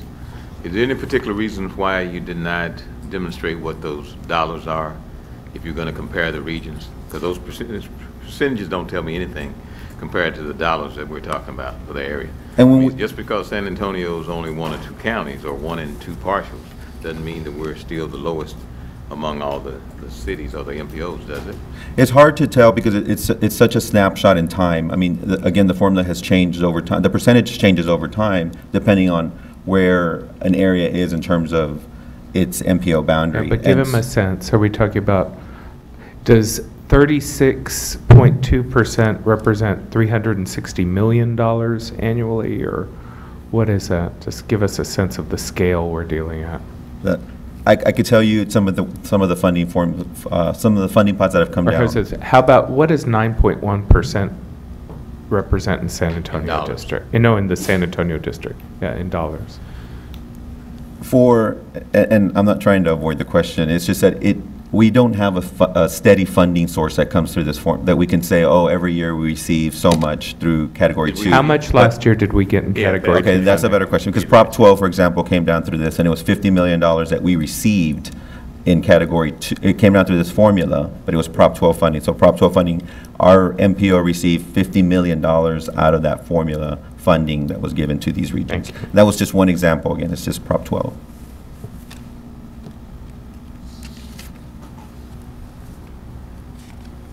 Moving on to STPMM, which is another funding source that we received. This is Sid, did I understand that you were going to put numbers with this in the future, or as part of the request by Mr. Miller, or is it just too difficult to keep track of the money? We can give you examples of some of the funding. Even a snapshot. Yeah, we can do that. It's on some of the funding formula that we received over the last few years, if that's okay. Sid, you do know what was received last year by each one of these MPOs, right? I know what we received. We can probably get what the other MPOs have received. All right, thank you. And if I can just to comment, the Category 2 funding in the past is usually a 10-year allocation, and so we're looking at a snapshot over time. This region has been actually spending a lot of that money over time, and so what was left to date was $200 million, and part of that then was that Texas Mobility Fund, which we did the switch with the Advanced Transportation District.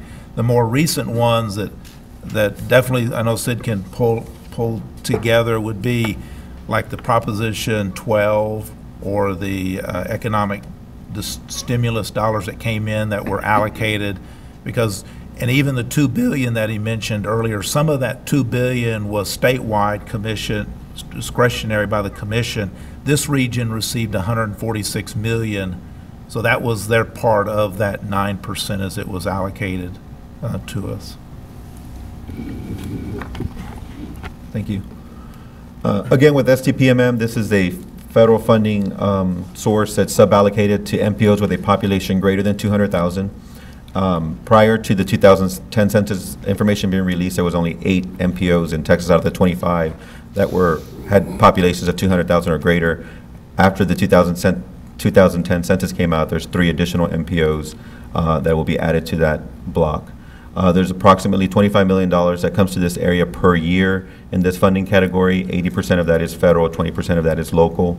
It's appropriated at the complete discretion of the MPO board for projects within the MPO boundary. It is also the most flexible funding source that we have. It can be used for transit, sidewalks, bike lanes, highway projects, rehabilitation, anything. Funding is distributed based on the official census urbanized area population figures. So this is important because if we were to cut a piece of ourselves out at the time when we're looking at this, obviously New Braunfels wanted us to allow them to create their own MPO. We would have had to have cut that portion of the urbanized area out, and that would have decreased our urbanized area population figure, therefore reducing the amount of funding that we receive through this formula. Just so that we understand, is STPMM the pool of money or the fund that VIA is now beginning to access? Yes, this is the funding that we do call for projects through, and that VIA was in the last call for projects received. And just since we're on TV, let me ask you a question. Sure. How many years have we had an MPO?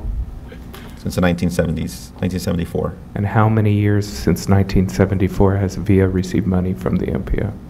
This was the first time that VIA received major funding. This was the first time.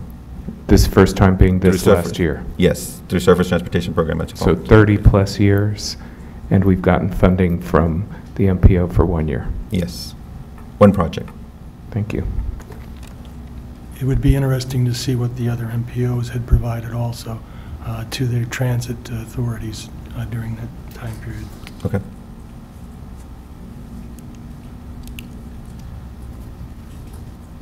The last funding formula or funding source that's distributed through urbanized area population, strictly to urbanized area population, is FTA 5307 funds. I'm sure you're more familiar with these dollars than I am.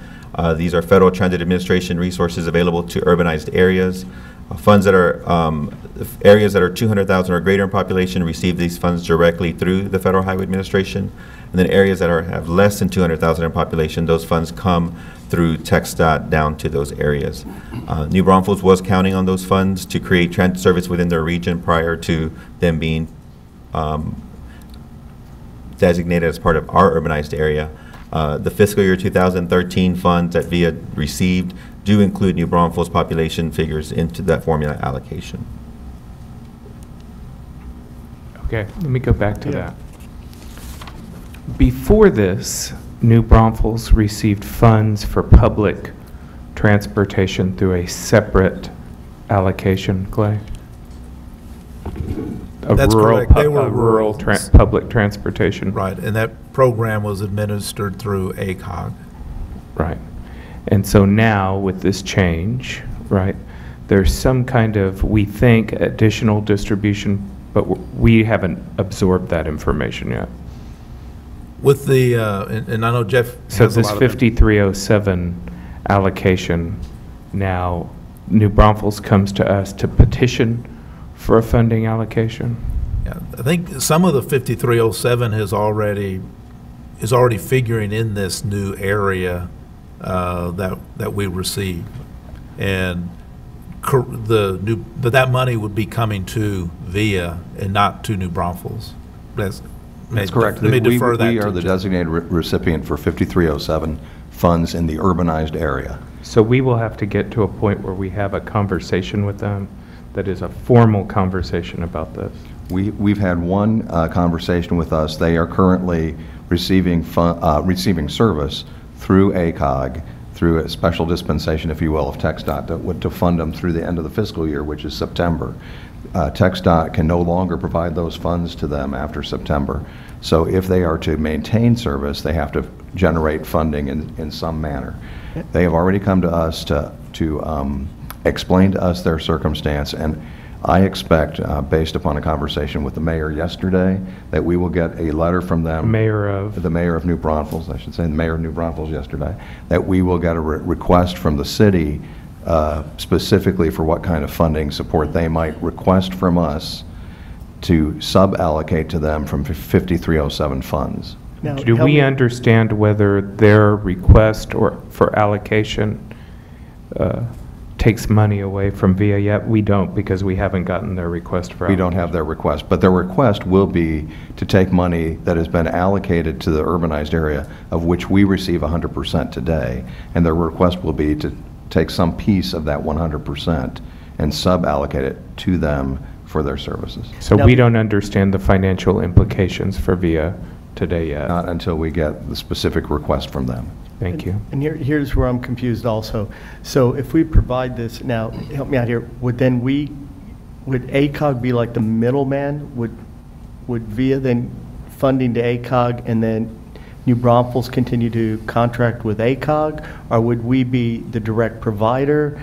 Or do we even know how that would? I believe they will request funding and they will contract for the service. More than likely, they would go to their current service provider, which they could do. Do you have any idea what their, what the cost of their service is today? Order of magnitude, $350,000 to $400,000 a year total. Mm-hmm. And did the allocation, do you know, Clay, did the 5307 allocation with the expanded boundaries go up at least 400,000? I don't know the exact amount, but I know there is a change. Do you know that answer? Yes, it did go up at least that amount. So we're not being asked to make a decision on something that affects us financially with no answer, right? Yeah, we are. If you don't know the answer, I don't know the answer. We don't know the answer because we were leaving this discussion up to VIA internally, because obviously it didn't have anything to do with us unless we were going to cut a piece of the urbanized area out, which we knew we weren't going in that direction. The fact that New Braunfels is part of this urbanized area, this is an issue that we're going to have to deal with. It just seems like there's been a very thorough analysis of all of the benefits of expanding the boundary with regard to highway funding, and not so thorough about the implications of funding for public transit with these expanded boundaries, which makes it very difficult for us And to do what you're asking us to do Sure. today. With that, if you don't have those answers the way you do for highways, it's hard to make a decision because we're fiduciary agents for our riders. Sure. Mrs. Briseno? Well, building on that question, are we obligated to give them what they ask? Or No. are we obligated to give them that apportionment that's counted towards us based on their population? No, we have no obligation. We are the recipient. They would make a request for 5307 funds based upon their service level and arguably what they feel they contribute to the 5307 pot. But it's at the board's discretion as far as what happens with the 5307 money. Okay, so it's at the board's discretion, not the MPO board's discretion? It's at our discretion because we are the recipients. Do you see what I'm saying, though? It's hard for us to make a decision because you want us to help you get to where you want to get, and we want to help you. But we don't have the same information about this as you do for highway funding. Sure, and I think, if I'm being very honest, this issue of the urbanized area, though, I think from the beginning, we were all very clear that if we cut a piece of the urbanized area out, we were going to lose 5307 funds, and that was a very basic understanding that we all had. You cut a piece of the urbanized area out, this funding is based on urbanized area population, then you're going to lose. And we didn't do I'm not sure we would lose. You would lose 5307 funds. If we cut a piece of our urbanized area out. Well, not if we have to give, but you don't have to give the 5307 to New Braunfels. You don't have to give. I think that's a choice. And no, I think you should. I think you should give, but if you're asking me. But you don't have to. And that's this board's decision. It's just like with our SDPMM. What do you think New Braunfels is going to say if we include them? They lose access to the funds that they're using, that they have access to today, and we say, I'm sorry. No, I agree. And that's what I'm saying, but I don't think anybody. So you understand how it makes us feel, right? Because we've been members of the MPO for over 30 years, and we've received funding from the MPO for one. Sure. And here we are being asked to make a decision, and you don't even understand what the implications are for us. And again, if you're. What would you do if you were sitting in my seat? If I was sitting in your seat, I can see how you're feeling, but I think what I'm trying to say is that I don't think it's in VIA's best interest at all to cut a piece of the urbanized area out. And I'm not sure if that's not coming out clear or not. Cutting a piece of the urbanized area out. That's not what we're saying. We need information. That's not what we're saying. We're saying, what is the information we need to have to help make a decision, and you don't have it? We don't have it because the information needs to come from VIA. But we haven't been asked for it. Well, not really. Process. No. Not really. It doesn't need to come from us. It needs to come from you. I think this, Mr. Chairman, if Yes. I might, I think this also illuminates the focus and the lack of focus by many on public transportation at a particular time in history when it is important, as I had spoken yesterday at the MPO. There needs to be, at this point where you had said earlier, where there is impending non-compliance with air standards, et cetera, and public transportation being one of the key resources that we have to assist, to decongest in the future, and a commitment to public transportation, public transit. Not simply in the thinking and the commitments on highways. And that gets us to why perhaps there's two issues here, of course. One is the inclusion of the urbanized area and expansion of the MPO. And the second is the apportionment issue, which I also see as absolutely vital, that the apportionment of seats for VIA has been cut in half. The apportionment for TxDOT has been cut in half, and ACOG has been totally eliminated. So the service providers and the functional expertise have far fewer seats at the table than they did historically, than they do now at the present time. And I see that as a travesty, and part of our responsibility. It's fiduciary in one sense. It also is time to stand up for our constituency, which is the ridership of public transportation, and to make sure that there is that solid representation, and in terms of transportation providers, and in terms of the fiscal responsibilities to that group, and in provision of the functional expertise. And I think the other MPOs in the state, the majority of them, especially the large cities, have a much higher percentage of that service provider and functional expertise that just with it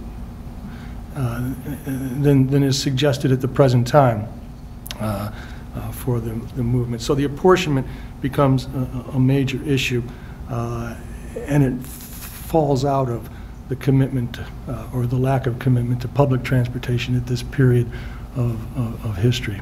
So I'll stop there for the moment. Okay, keep going. I'm sorry. No problem. In regard to,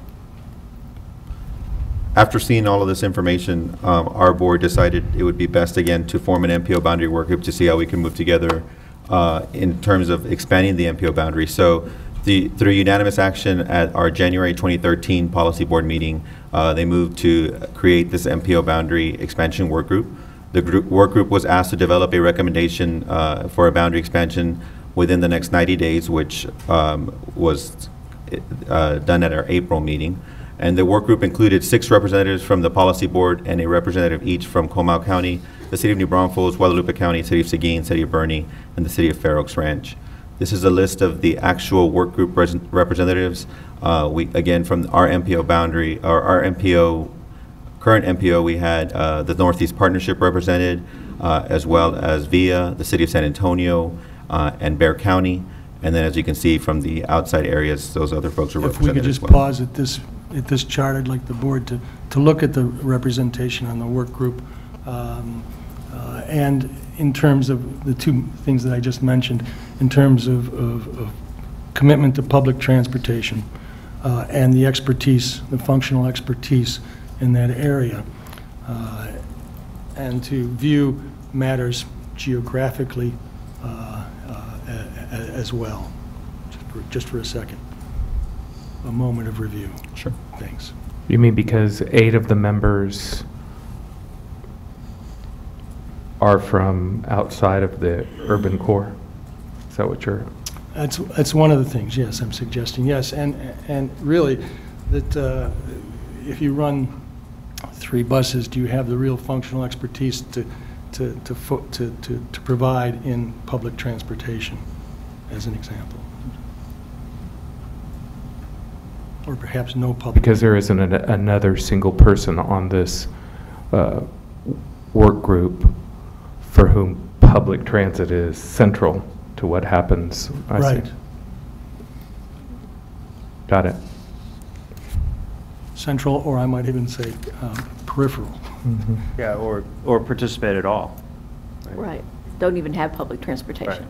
Right. You can say that some of the certainly Who chose the work San group? Antonio and Bexar County, but when you look at some of the other participants. Our policy board chose the work group in terms of our 6 board members. Could I clarify that Sure. a minute? The process for that was very informal for that work group. It was like who wants, to me, it was not clear what process was. So I just. Well, sure. I mean, but there's 6 members. I was sitting there when, at the end of the meeting, who wants to be on it was kind of a. We knew that we needed the city, the county, TxDOT, and VIA, and TxDOT actually took a step back and said they did not want to be a member of the work group. All they did was want to provide information, so they didn't want to be an actual member of the board, of this committee. So again, we did involve the city, the county, VIA, And then these other agencies or entities outside of our current MPO boundary name their own board members or their own members.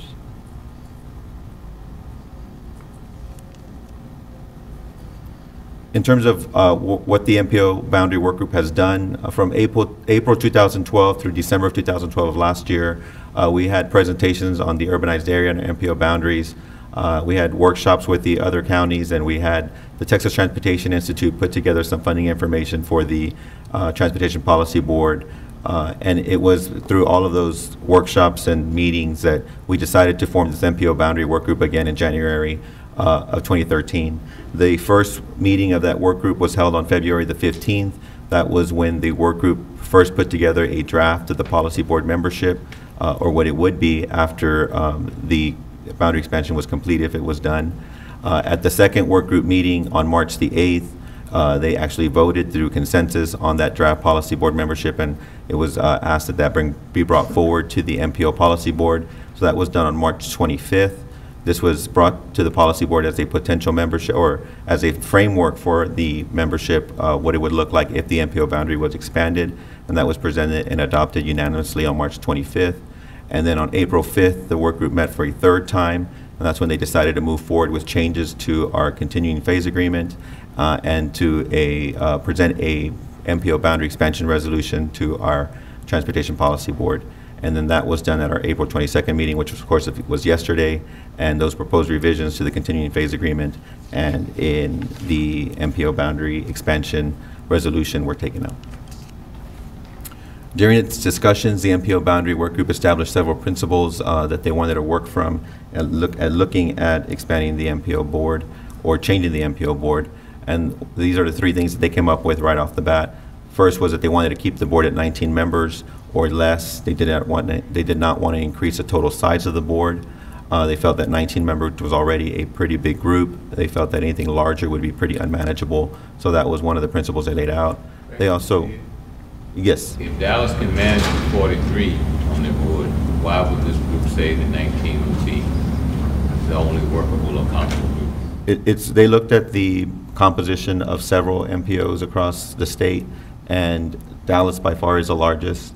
After that, it's Houston was 28, and then Austin had 19, and they liked the Austin model for whatever reason. That was the one they kind of gravitated toward. El Paso is also less than 19, so they kind of felt that that was a good number to be at. Obviously, when you compare Dallas's 12 counties and Houston's 9 counties, they kind of felt that that's why those boards were so big, and they wanted to keep it a little bit smaller. There's no necessity on the number of 19 No. or 21, for instance. Yeah, it's all a local decision. Right. And then they also wanted to reduce the number of non-elected officials on the board. That's been a point of contention for some of our board members. They feel that there's too many non-elected. Which board members? Our chairman is probably the. That's a county commissioner? Yes. He didn't take his unelected staff person off, did he? No. 2 of them, one of them, right? He did advocate for that. He was not a member of the group, but he did show up to one of the meetings and tried advocating for that. They still have a non-elected staff Yes. person who's... They do. And a county engineer. And the city? The city was the one who was against removing the appointed officials. But they would have continue to have 2 non-elected staff members represented? Yes, it did change. The wording did change from staff to appointed, but I think that still gives them in my opinion, that still gives them the authority to appoint staff. It doesn't. And did they consider federal statute and the fact that this MPO actually tracks the people who provide transportation services, whether they be appointed or elected? The federal statute states that the MPO board should be made up of local elected officials and operators of major modes of transportation. Should include state. Should or must? Oh, shall. Shall. Shall include operators of major modes of transportation. VIA falls into that category. VIA was recently, it does state that, and that's why transit. we're a signatory to this. It says and transit, but through the last piece of. Said major operators of. Major operators of modes of transportation, which I would include as VIA too, yeah. but then it further reads later, and could also include transit operators. But MAP 21, the new highway bill that was approved in 2012, does specifically state that MPOs with 200,000 or more in population should include transit operators as part of their board. Shall include transit operators of the board. So, quite a difference. But we've always had. So did you all have that conversation when Yes. there was this conversation about non-elected versus who actually provides the service? We did. And if we go to the third bullet real quick, the reason why they You have just one more point on the second bullet. Is there, and I felt the pain yesterday about this second bullet, as you know, and sort of took the bullets on this. But would you say that there's a consistency in that viewpoint about elected versus non-elected officials on the board? No, I think that there's a few people that are very vocal about it. I don't know. I mean, even those that are vocal.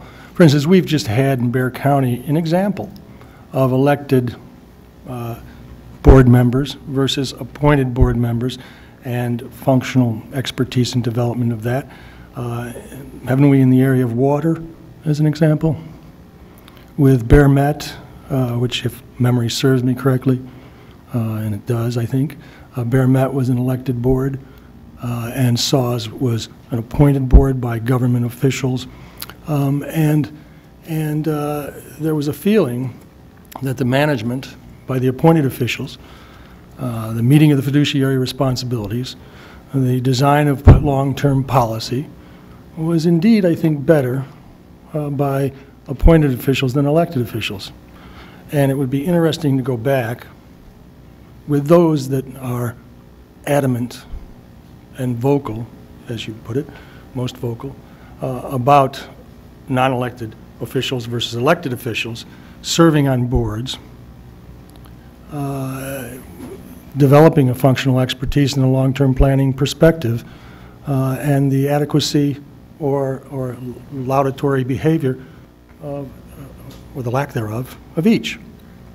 Well, I guess my question to you, and maybe this is a question for you, Clay, because you just came over from TxDOT. Yes. Over the course of the last several years, through funding available to us as the governing board of the Advanced Transportation District, how much have we been able to leverage in transportation improvements? Not streetcar, not any, just highway improvements. How much has the ATD leveraged, in your opinion, or in your knowledge? You went to and said, I think you were there at the TxDOT commission meeting where after we had voted to apply this funding.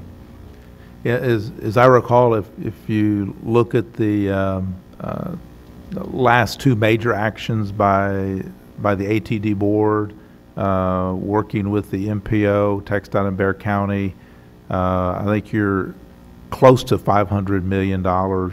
So we have leveraged over $500 million in transportation improvements as appointed officials. Correct. It's somewhere in that neighborhood. And yet there are people on that board, some of whom have not leveraged that amount of money, who want us not to have a vote. You don't have to comment on that. You know, you don't have to comment on that. My only comment will be that it's not my decision, obviously, and it's a local decision on what the board composition is, and I would not have recommended. I think what I'm saying is, sure, that's fine. What I'm saying is, I think we have a big voice because we actually bring money that leverages money from TxDOT to the table, and it's not an issue of elected or appointed for me. It's who actually is bringing dollars to the table to leverage improvements on behalf of the citizens of the community. Sure. And we have taken votes in the course of the last several years to leverage $500 million in transportation improvements. Sure. Thank you. I'd like to point out, and I think it's a key point, is that $500,000, it's not like we've just brought transit dollars to the table. Those dollars have contributed to road projects. And so we have been truly multimodal and comprehensive in our approach. All of the $500 million, let me be very clear, all of that over $500 million in transportation improvements are highway improvements. Yeah. Super Street, expansion of 281, 1604. See, does it not require a unanimous decision by all the bodies for this change to be effective? It changes to our continuing phase agreement, which I'll go over here in a few seconds, do require approval by 4 entities: the city, the county, TxDOT, and VIA. For a reason. Okay. And then the other question, finally, Mr. Chairman, if I may ask, is that since we're considering boundary changes as well as there are other entities that are under consideration for their own MPOs, wouldn't you say, Sid, that we're sort of putting the cart before the horse and trying to change the composition of the board prior to knowing what new MPOs that may arise out of this area? The MPO boundary work group, which they're a part of, these other areas, decided that this was the way to go for a couple of reasons.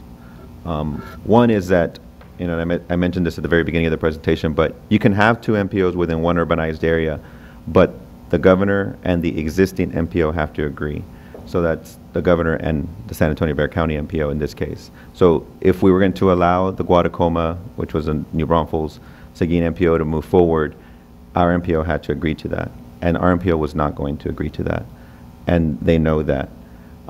The other issue is that the governor has delegated his responsibility to designate new MPOs to TxDOT. So New Braunfels submitted a request to TxDOT to allow them to move forward with their own MPO, and TxDOT had pretty much said it's a local decision, which again put it in the hands of our MPO. So they know they're not going to be able to move forward with their own MPO, but they want somebody to tell them that they can't move forward with their own MPO.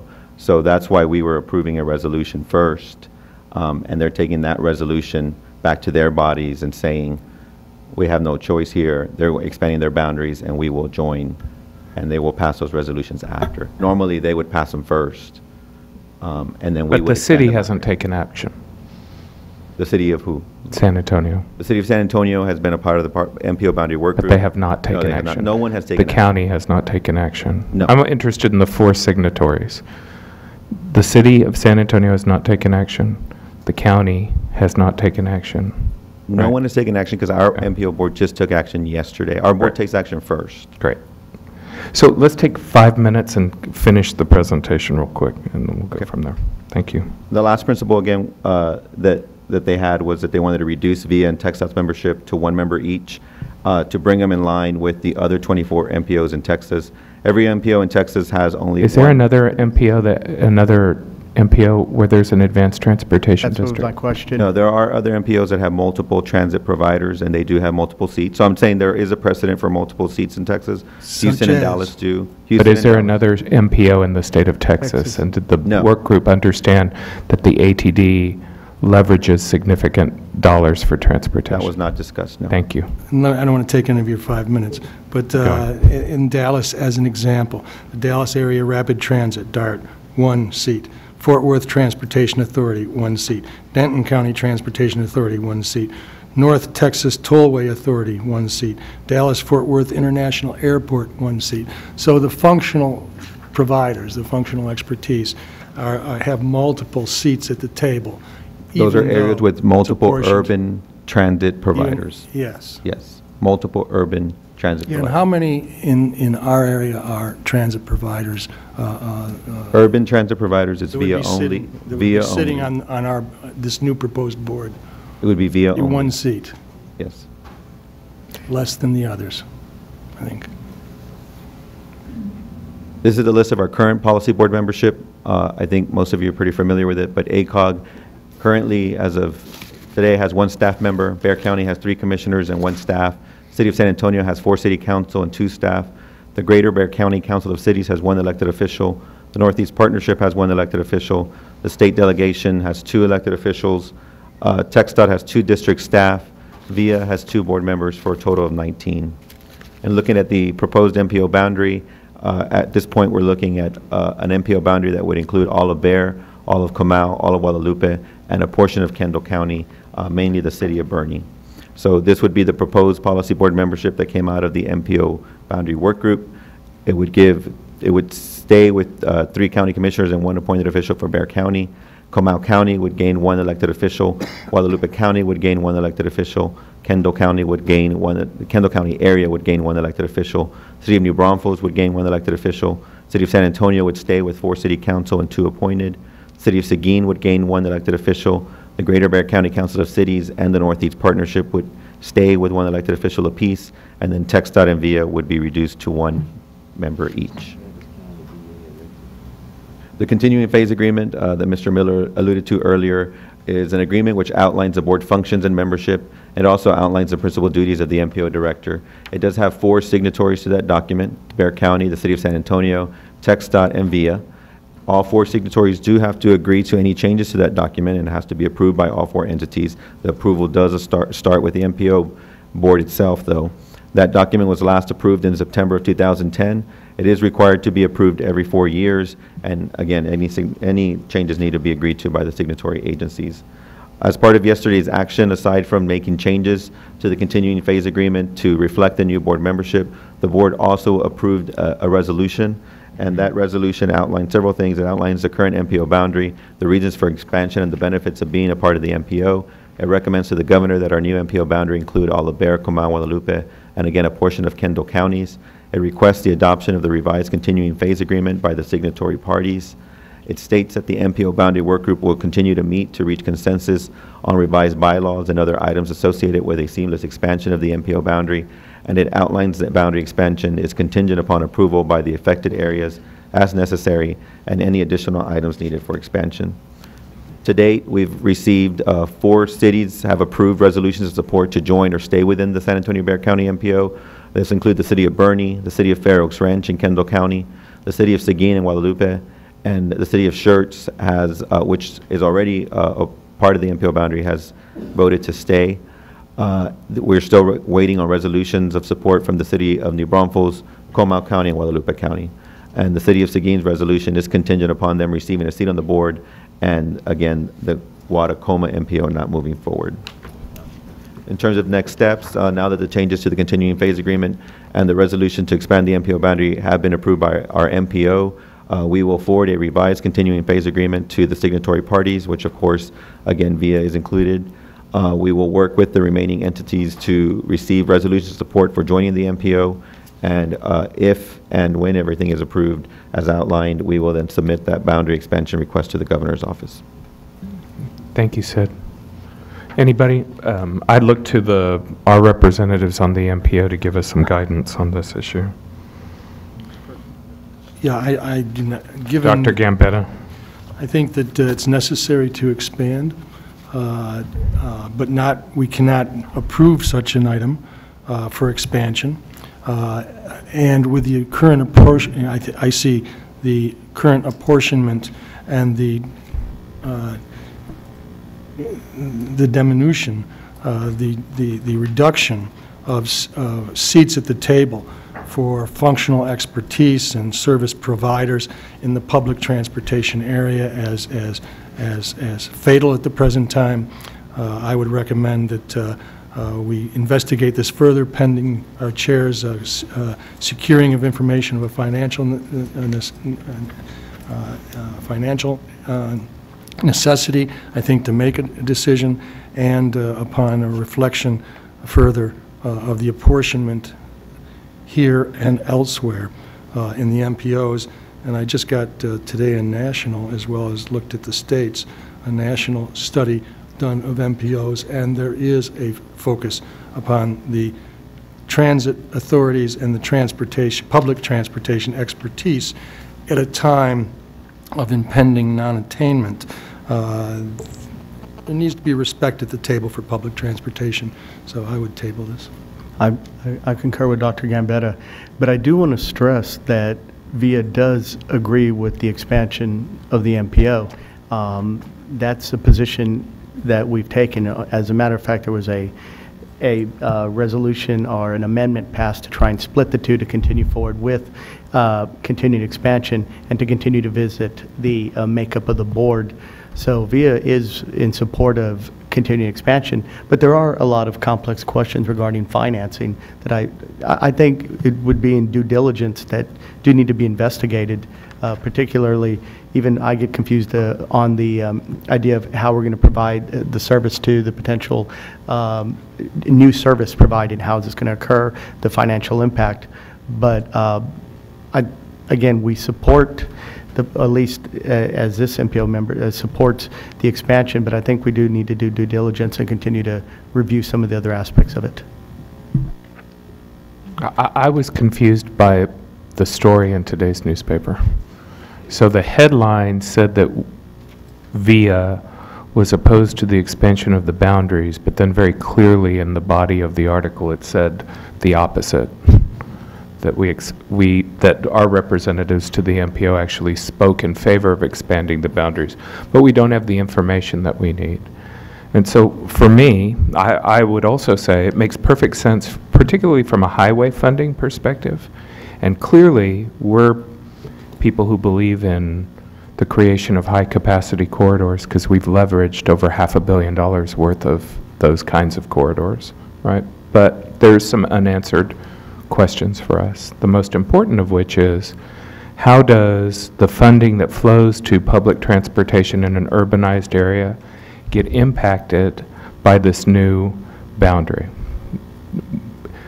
We don't have that information. That information has to come from TxDOT, Clay, working with the MPO, calling together a meeting, right, between VIA and the people who are going to petition to ask us for some of that money. We don't have that information. Doesn't belong to us.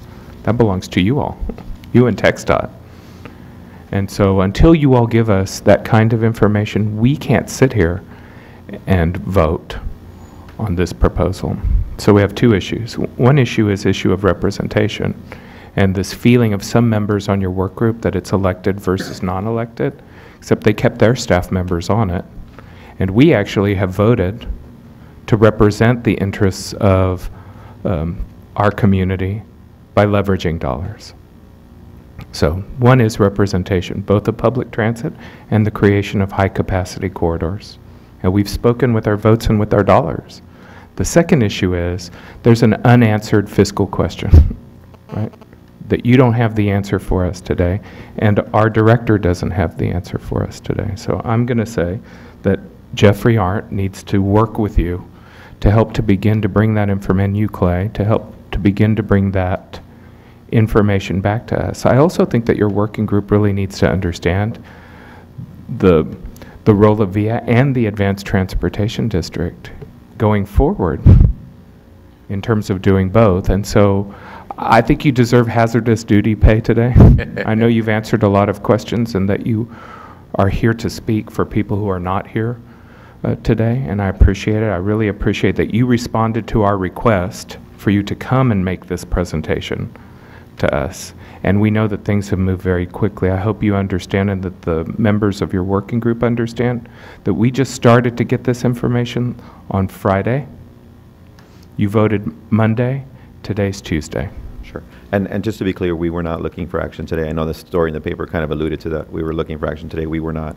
We plan to formally transmit the continuing phase agreement that was approved by our board, and then you can decide when you agendize that and how you vote, obviously. Well, and we have overlaying concerns, right, sure, with the city of San Antonio and with Bexar County, who actually appoint the majority of our board, and we will have a discussion about how our board members go back to their appointing bodies, because we actually are appointed, so we are in some ways elected by the city and the county and the suburban communities. And on something of this importance, we'll go back and have that conversation with them about what their expectations are. See, if you could, we would like for your work group to consider, or I'd like for them to consider something as well. And that is, if they're going to be looking at the composition of a future MPO, they're looking at expanding the boundaries of the MPO. They should also consider that transit is the future. Transit, i.e. / transportation, is the future of these expanded boundaries, and that transit will at some point in time become larger in these new areas. So they should consider that transit should have considerably larger representation, if you will, on the MPO. And that's, I think, what we're asking. I do want you to go back and explain to your working group members, this is not something that we're trying to come up with at the last minute. You know, I think there was a comment about where have you been. I just think all of the information, and you just sitting here today, there's still a lot of unanswered questions. And so I think this, what you're telling me today is true. You're not asking for a vote. You're continuing, the work group is continuing to meet. There needs to be, everybody has questions about how this moves forward. Then it is appropriate for the VIA board to ask the questions that it's asking in order to move forward. Mr. Pitch, did you have a question? Mrs. Persenio? Just a couple of points. I just want to clarify, because I worked on some of those committees while I was on the MPO. We haven't been talking about board makeup for 5 months. And the fact of the matter is, this process has been evolving over a period of time, and there have been different issues along the way. Fundamentally, we stated our support for the expansion from the very beginning of that process, even before the discussion about board makeup. And that board makeup discussion happened, what, a month and a half ago is when it began. And it seems like, though, unless I'm missing something here, everybody hasn't voted, signed on yet from the outlying areas. Is that? Yeah, we're still waiting on Comal County, Guadalupe County, and the city of New. Well, the city of New Braunfels doesn't have a choice, but okay, Comal County doesn't. Guadalupe so County things could change. So why would we? It seems like the decision on how the board's going to be put together is kind of the last step in the context of, you know, how things flesh out. Understanding that we need to guarantee representation to those communities assessing this, but it just seems like it's a premature decision until all of those votes have been taken. It was a decision by the MPO boundary work group purposefully for the MPO to take action first. Yeah, I think they just feel they need to take that back to their governing I body. hear that, but I want to. I have one thing I'd like to ask Bonnie to clarify for us as we sort out this issue. When the boundaries expand and the money comes into the MPO and VIA becomes responsible for sorting out that and giving money to those regions, at what point does that affect our decision-making body? Will we ever find ourselves under obligation to have representation for those communities as a board? In other words, what she's saying when we too go outside is of Bexar County, we may have to, in some ways, this action triggers our accepting responsibility for public transit in the city of New Braunfels. They can choose to contract with us. They can choose to continue to contract through the ACOG, but we're not there yet. So it has implications for us, not only in terms of providing the service, but expanded operational responsibility. And governance. Potentially, and governance. Precisely right. I just would like to thank Ray Lopez, City Councilman, for yesterday, for standing with VIA and understanding the complexity of this issue, and for initiating a separation of these two issues into one, which was defeated, separating the one resolution into two, which was defeated also, but as I saw, it was a possible resolution so that we could move forward in certain respects. And secondly, I think it really is that, and I understand the time frame, but there is time. But it's not so important. I think it is important that the train runs on time, but it's more important as to where the train is directed and that it's pointed in the right direction. And that's what I think the board is concerned about at this point. And as a number of people have expressed, public transportation is important, not only as the constituency of VIA, but perhaps possible expansion in the future. And as another said, it is the future. So. Mr. Ponik. May I please? Thank you. Thank you, Sid, for coming and making your presentation, Mr. Martinez. Last week was the first time, as I'm aware, that someone from your organization came and actually made a presentation to us. And it was very enlightening and helpful, and I appreciate that. And I think that more of that would be, certainly welcome by me anyway. I think that as we talk about this issue, and everybody's made such great points, I don't mean to pile on with that, but it seems to me like the organizing principle or question for us has to be, what is the point of the MPO? What is the point of having an MPO? What is it that we should be aiming our focus on? And what I've heard mostly from your presentation, and I know you're just presenting information to us, is this sort of overriding concern that there be only 19 votes, that there be more elected folks rather than appointed folks, And frankly, that maybe there hasn't been quite as much discussion about the merits of that kind of thing, weighed against, it seems to me, issues regarding funding. You have data that shows that our sister MPOs may be organizing themselves in such a way that they're capitalizing on funding opportunities in a much better and more effective way than this community is. We have environmental issues that I think we need to be, addressing from a scientific and good public policy perspective, which has to involve transit. And then I think we have to respect the need for technical expertise in an environment where we have these growing challenges. So that to me seems to be where our focus should be in talking about the MPO and how it has its members and so forth.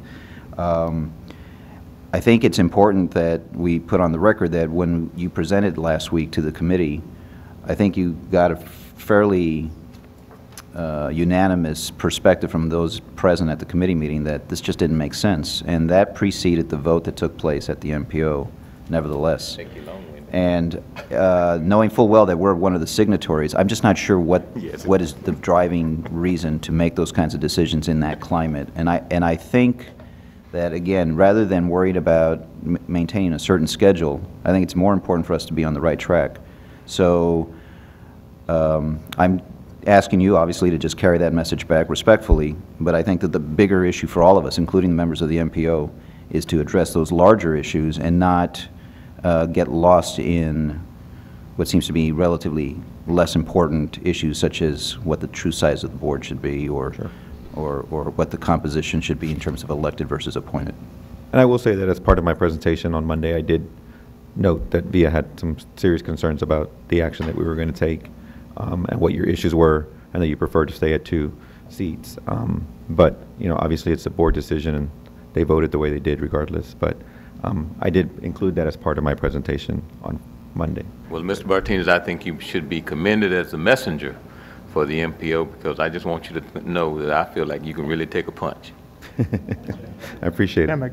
Thank you so much. Can I make a couple of comments? Mr. Allison. I just,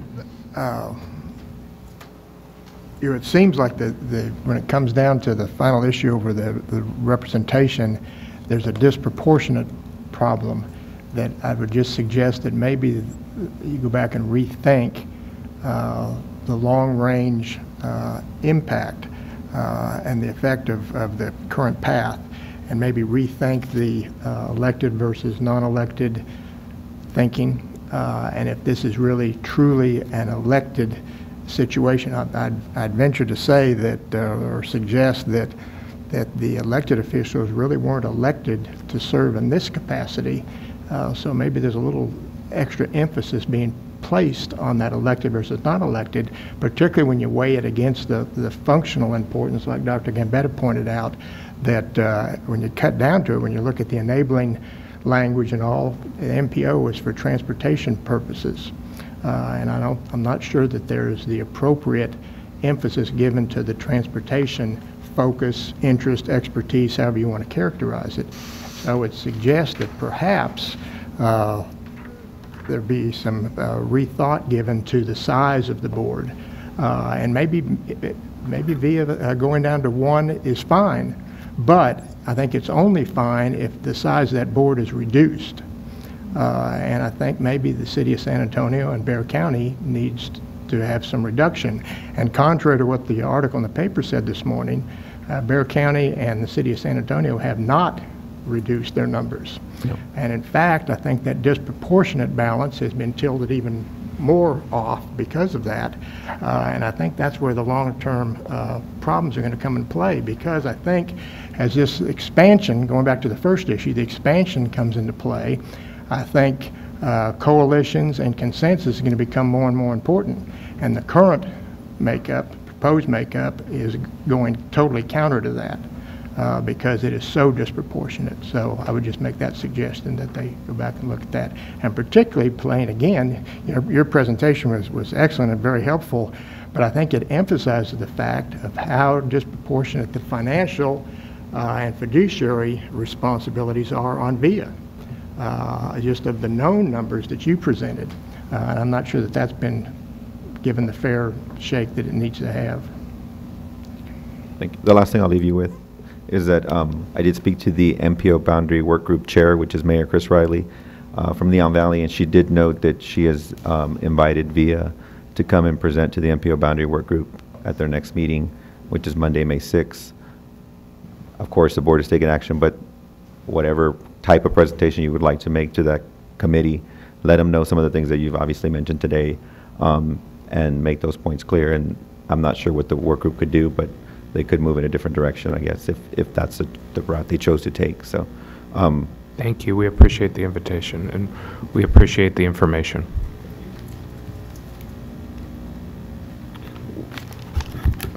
We have a very important executive session to enter into, but I'm going to move what was originally agendized as an executive session item is actually an item that has to occur in public session. So we're going to take 5 minutes and have a presentation by Mr. Buchanan on item 10B, which is the progress of our master developer selection process. Good evening, Chairman, members of the board. I'd like to give a brief update on where we stand with our procurement of a real estate development consultant, master developer type scenario. We've been working on this for many months, and we are out in the procurement process, but I wanted to give you an update on exactly what we are asking the community to provide to us, and then a schedule and a timeline associated with that. So this is a document directly from the scope of work that is presented out there.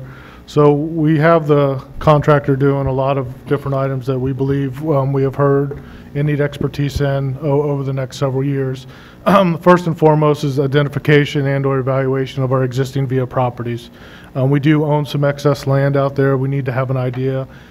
Is there a higher and better use for those? Do market studies, do different items like that, so staff can make a professional recommendation to the board on how we move forward with our own assets. We also obviously are going to get ready to invest in a multitude of areas across the region with our short-term capital program. So we want to make sure that we have somebody on board that can help us work with opportunities where there, like Robert Thompson Transit Center, Westside Multimodal, Brooks 281, all the above. Talk to us a little bit about acquisition options, maybe not necessarily for the needed for the project, but are there strategic options available to us that we should maybe acquire for future development opportunities or future opportunities that VIA may want to look into. And then also bring on some joint development, transit-oriented development expertise. Somebody that's been there, done this before, has helped other properties move through this process. So we're looking for those expertise as part of this procurement also. And then along with that, there's a multitude of different financing options out there. We need to explore those. What has been done before? What are some best practices associated with that and such? And to help us chase after a lot of the grant opportunities that are out there, whether or not they be FTA, HUD, anybody that's out there, but just have an idea in a realm of having been there, done that, once again, expertise on how we can leverage these different grant opportunities with what we have moving forward. And then finally, once we get into these opportunities, staff will need owner's representation. So what do these development agreements look like? Establishment of rent levels, development of TOD documents, and different items like that so that we can bring recommendations to the board to move forward. These are the criteria under which we will weigh that. The team qualifications, a weight of 10, staff experience, capacity, and then project approach and written presentation. That is basically taking all your experience and how would you apply them to the San Antonio region. How would you do that and weighing that for a total of 100 points. We currently do have a consultant helping us with this, Vantage Point. They will be part of this process. They have been part of this process to date. They will help us evaluate with this. I would recommend that we do possibly look at a board advisory panel on this procurement like we've done on several other procurements as we move into that process. Is this RFP out? It is out, Mr. And is it closed? It is not closed, Mr. Chairman. It will close on May 2nd, 2013 at 4:45 p.m. Okay. So that's where we stand today. I'll be happy to answer any questions about this. My only question to you on this is, from this point on, how long do you believe from the closing of the RFP it will be reasonably to expect that we'll have a a developer on board to assist us in these decisions. Yeah, I think we're going to miss the June board cycle as we go through evaluation. Obviously, it depends on how many we get. But I think we would probably miss the June, or the May board cycle, the full board, and hit the June board cycle associated with this, Chairman. So we'll be selecting in June. That's my And you're goal, waiting Chairman. for us, that's a decision for us. We decide we want board representation and advisory capacity on this selection. That is a recommendation needs to come from you guys. Anybody? What kind of turnout did you have at the pre-proposal conference? We had approximately 10 individuals. I will say, though, many more have downloaded the actual document associated with that. We do believe we have reached a lot of the larger individuals. There have been some people that have communicated to us knowing that we were going to go through this, that have come in and talked to us about this. So I think we've done a pretty good job of reaching out there and getting the people out there, but obviously we'll see when they bid what comes in. So Thank you. Thank you, Chairman. The time is now 7:48, and the VIA Metropolitan Transit Board of Trustees will officially go into a closed executive session. The items we will discuss during this executive session are as follows. Item 10A, entitled Real Estate 281 Stone Oak Park and Ride, which is an executive session item pursuant to the Texas Government Code, Section 551.071, entitled Consultation with Attorney, and Section 551.072, entitled Real Property. Item 11, entitled President and CEO Executive Search Update, which is an executive session item pursuant to the Texas Government Code, Section 551.071, entitled Consultation with Attorney, and Section 551.074, entitled Personnel. And Item 12, entitled Legal Briefing, which is an executive session item pursuant to the Texas Government Code, Section 551.071, entitled Consultation with Attorney. All persons who are authorized to attend this executive session, please proceed to the small conference room. It is now 9:22 p.m., and we are officially coming out of a closed executive session regarding agenda items 10A, 11, and 12. No deliberations of public policy or vote taking occurred during the executive session. I think that's it for the regular meeting of the board. A motion to adjourn. We're adjourned. I'd like to call to order the Advanced Transportation District regular board meeting. Do we have any announcements, Mr. Arndt? No, sir. If not, can I have a motion to approve the consent agenda? So moved. A second. All in favor? Aye. Opposed? Consent agenda is approved. MPO boundary expansion and composition, that was covered in the, you want, Gerald, you can stay, okay? And see the tape delay. We have a tape delay you can watch. I think it's been filmed. And no legal briefing? Okay, motion adjourned? We're adjourned.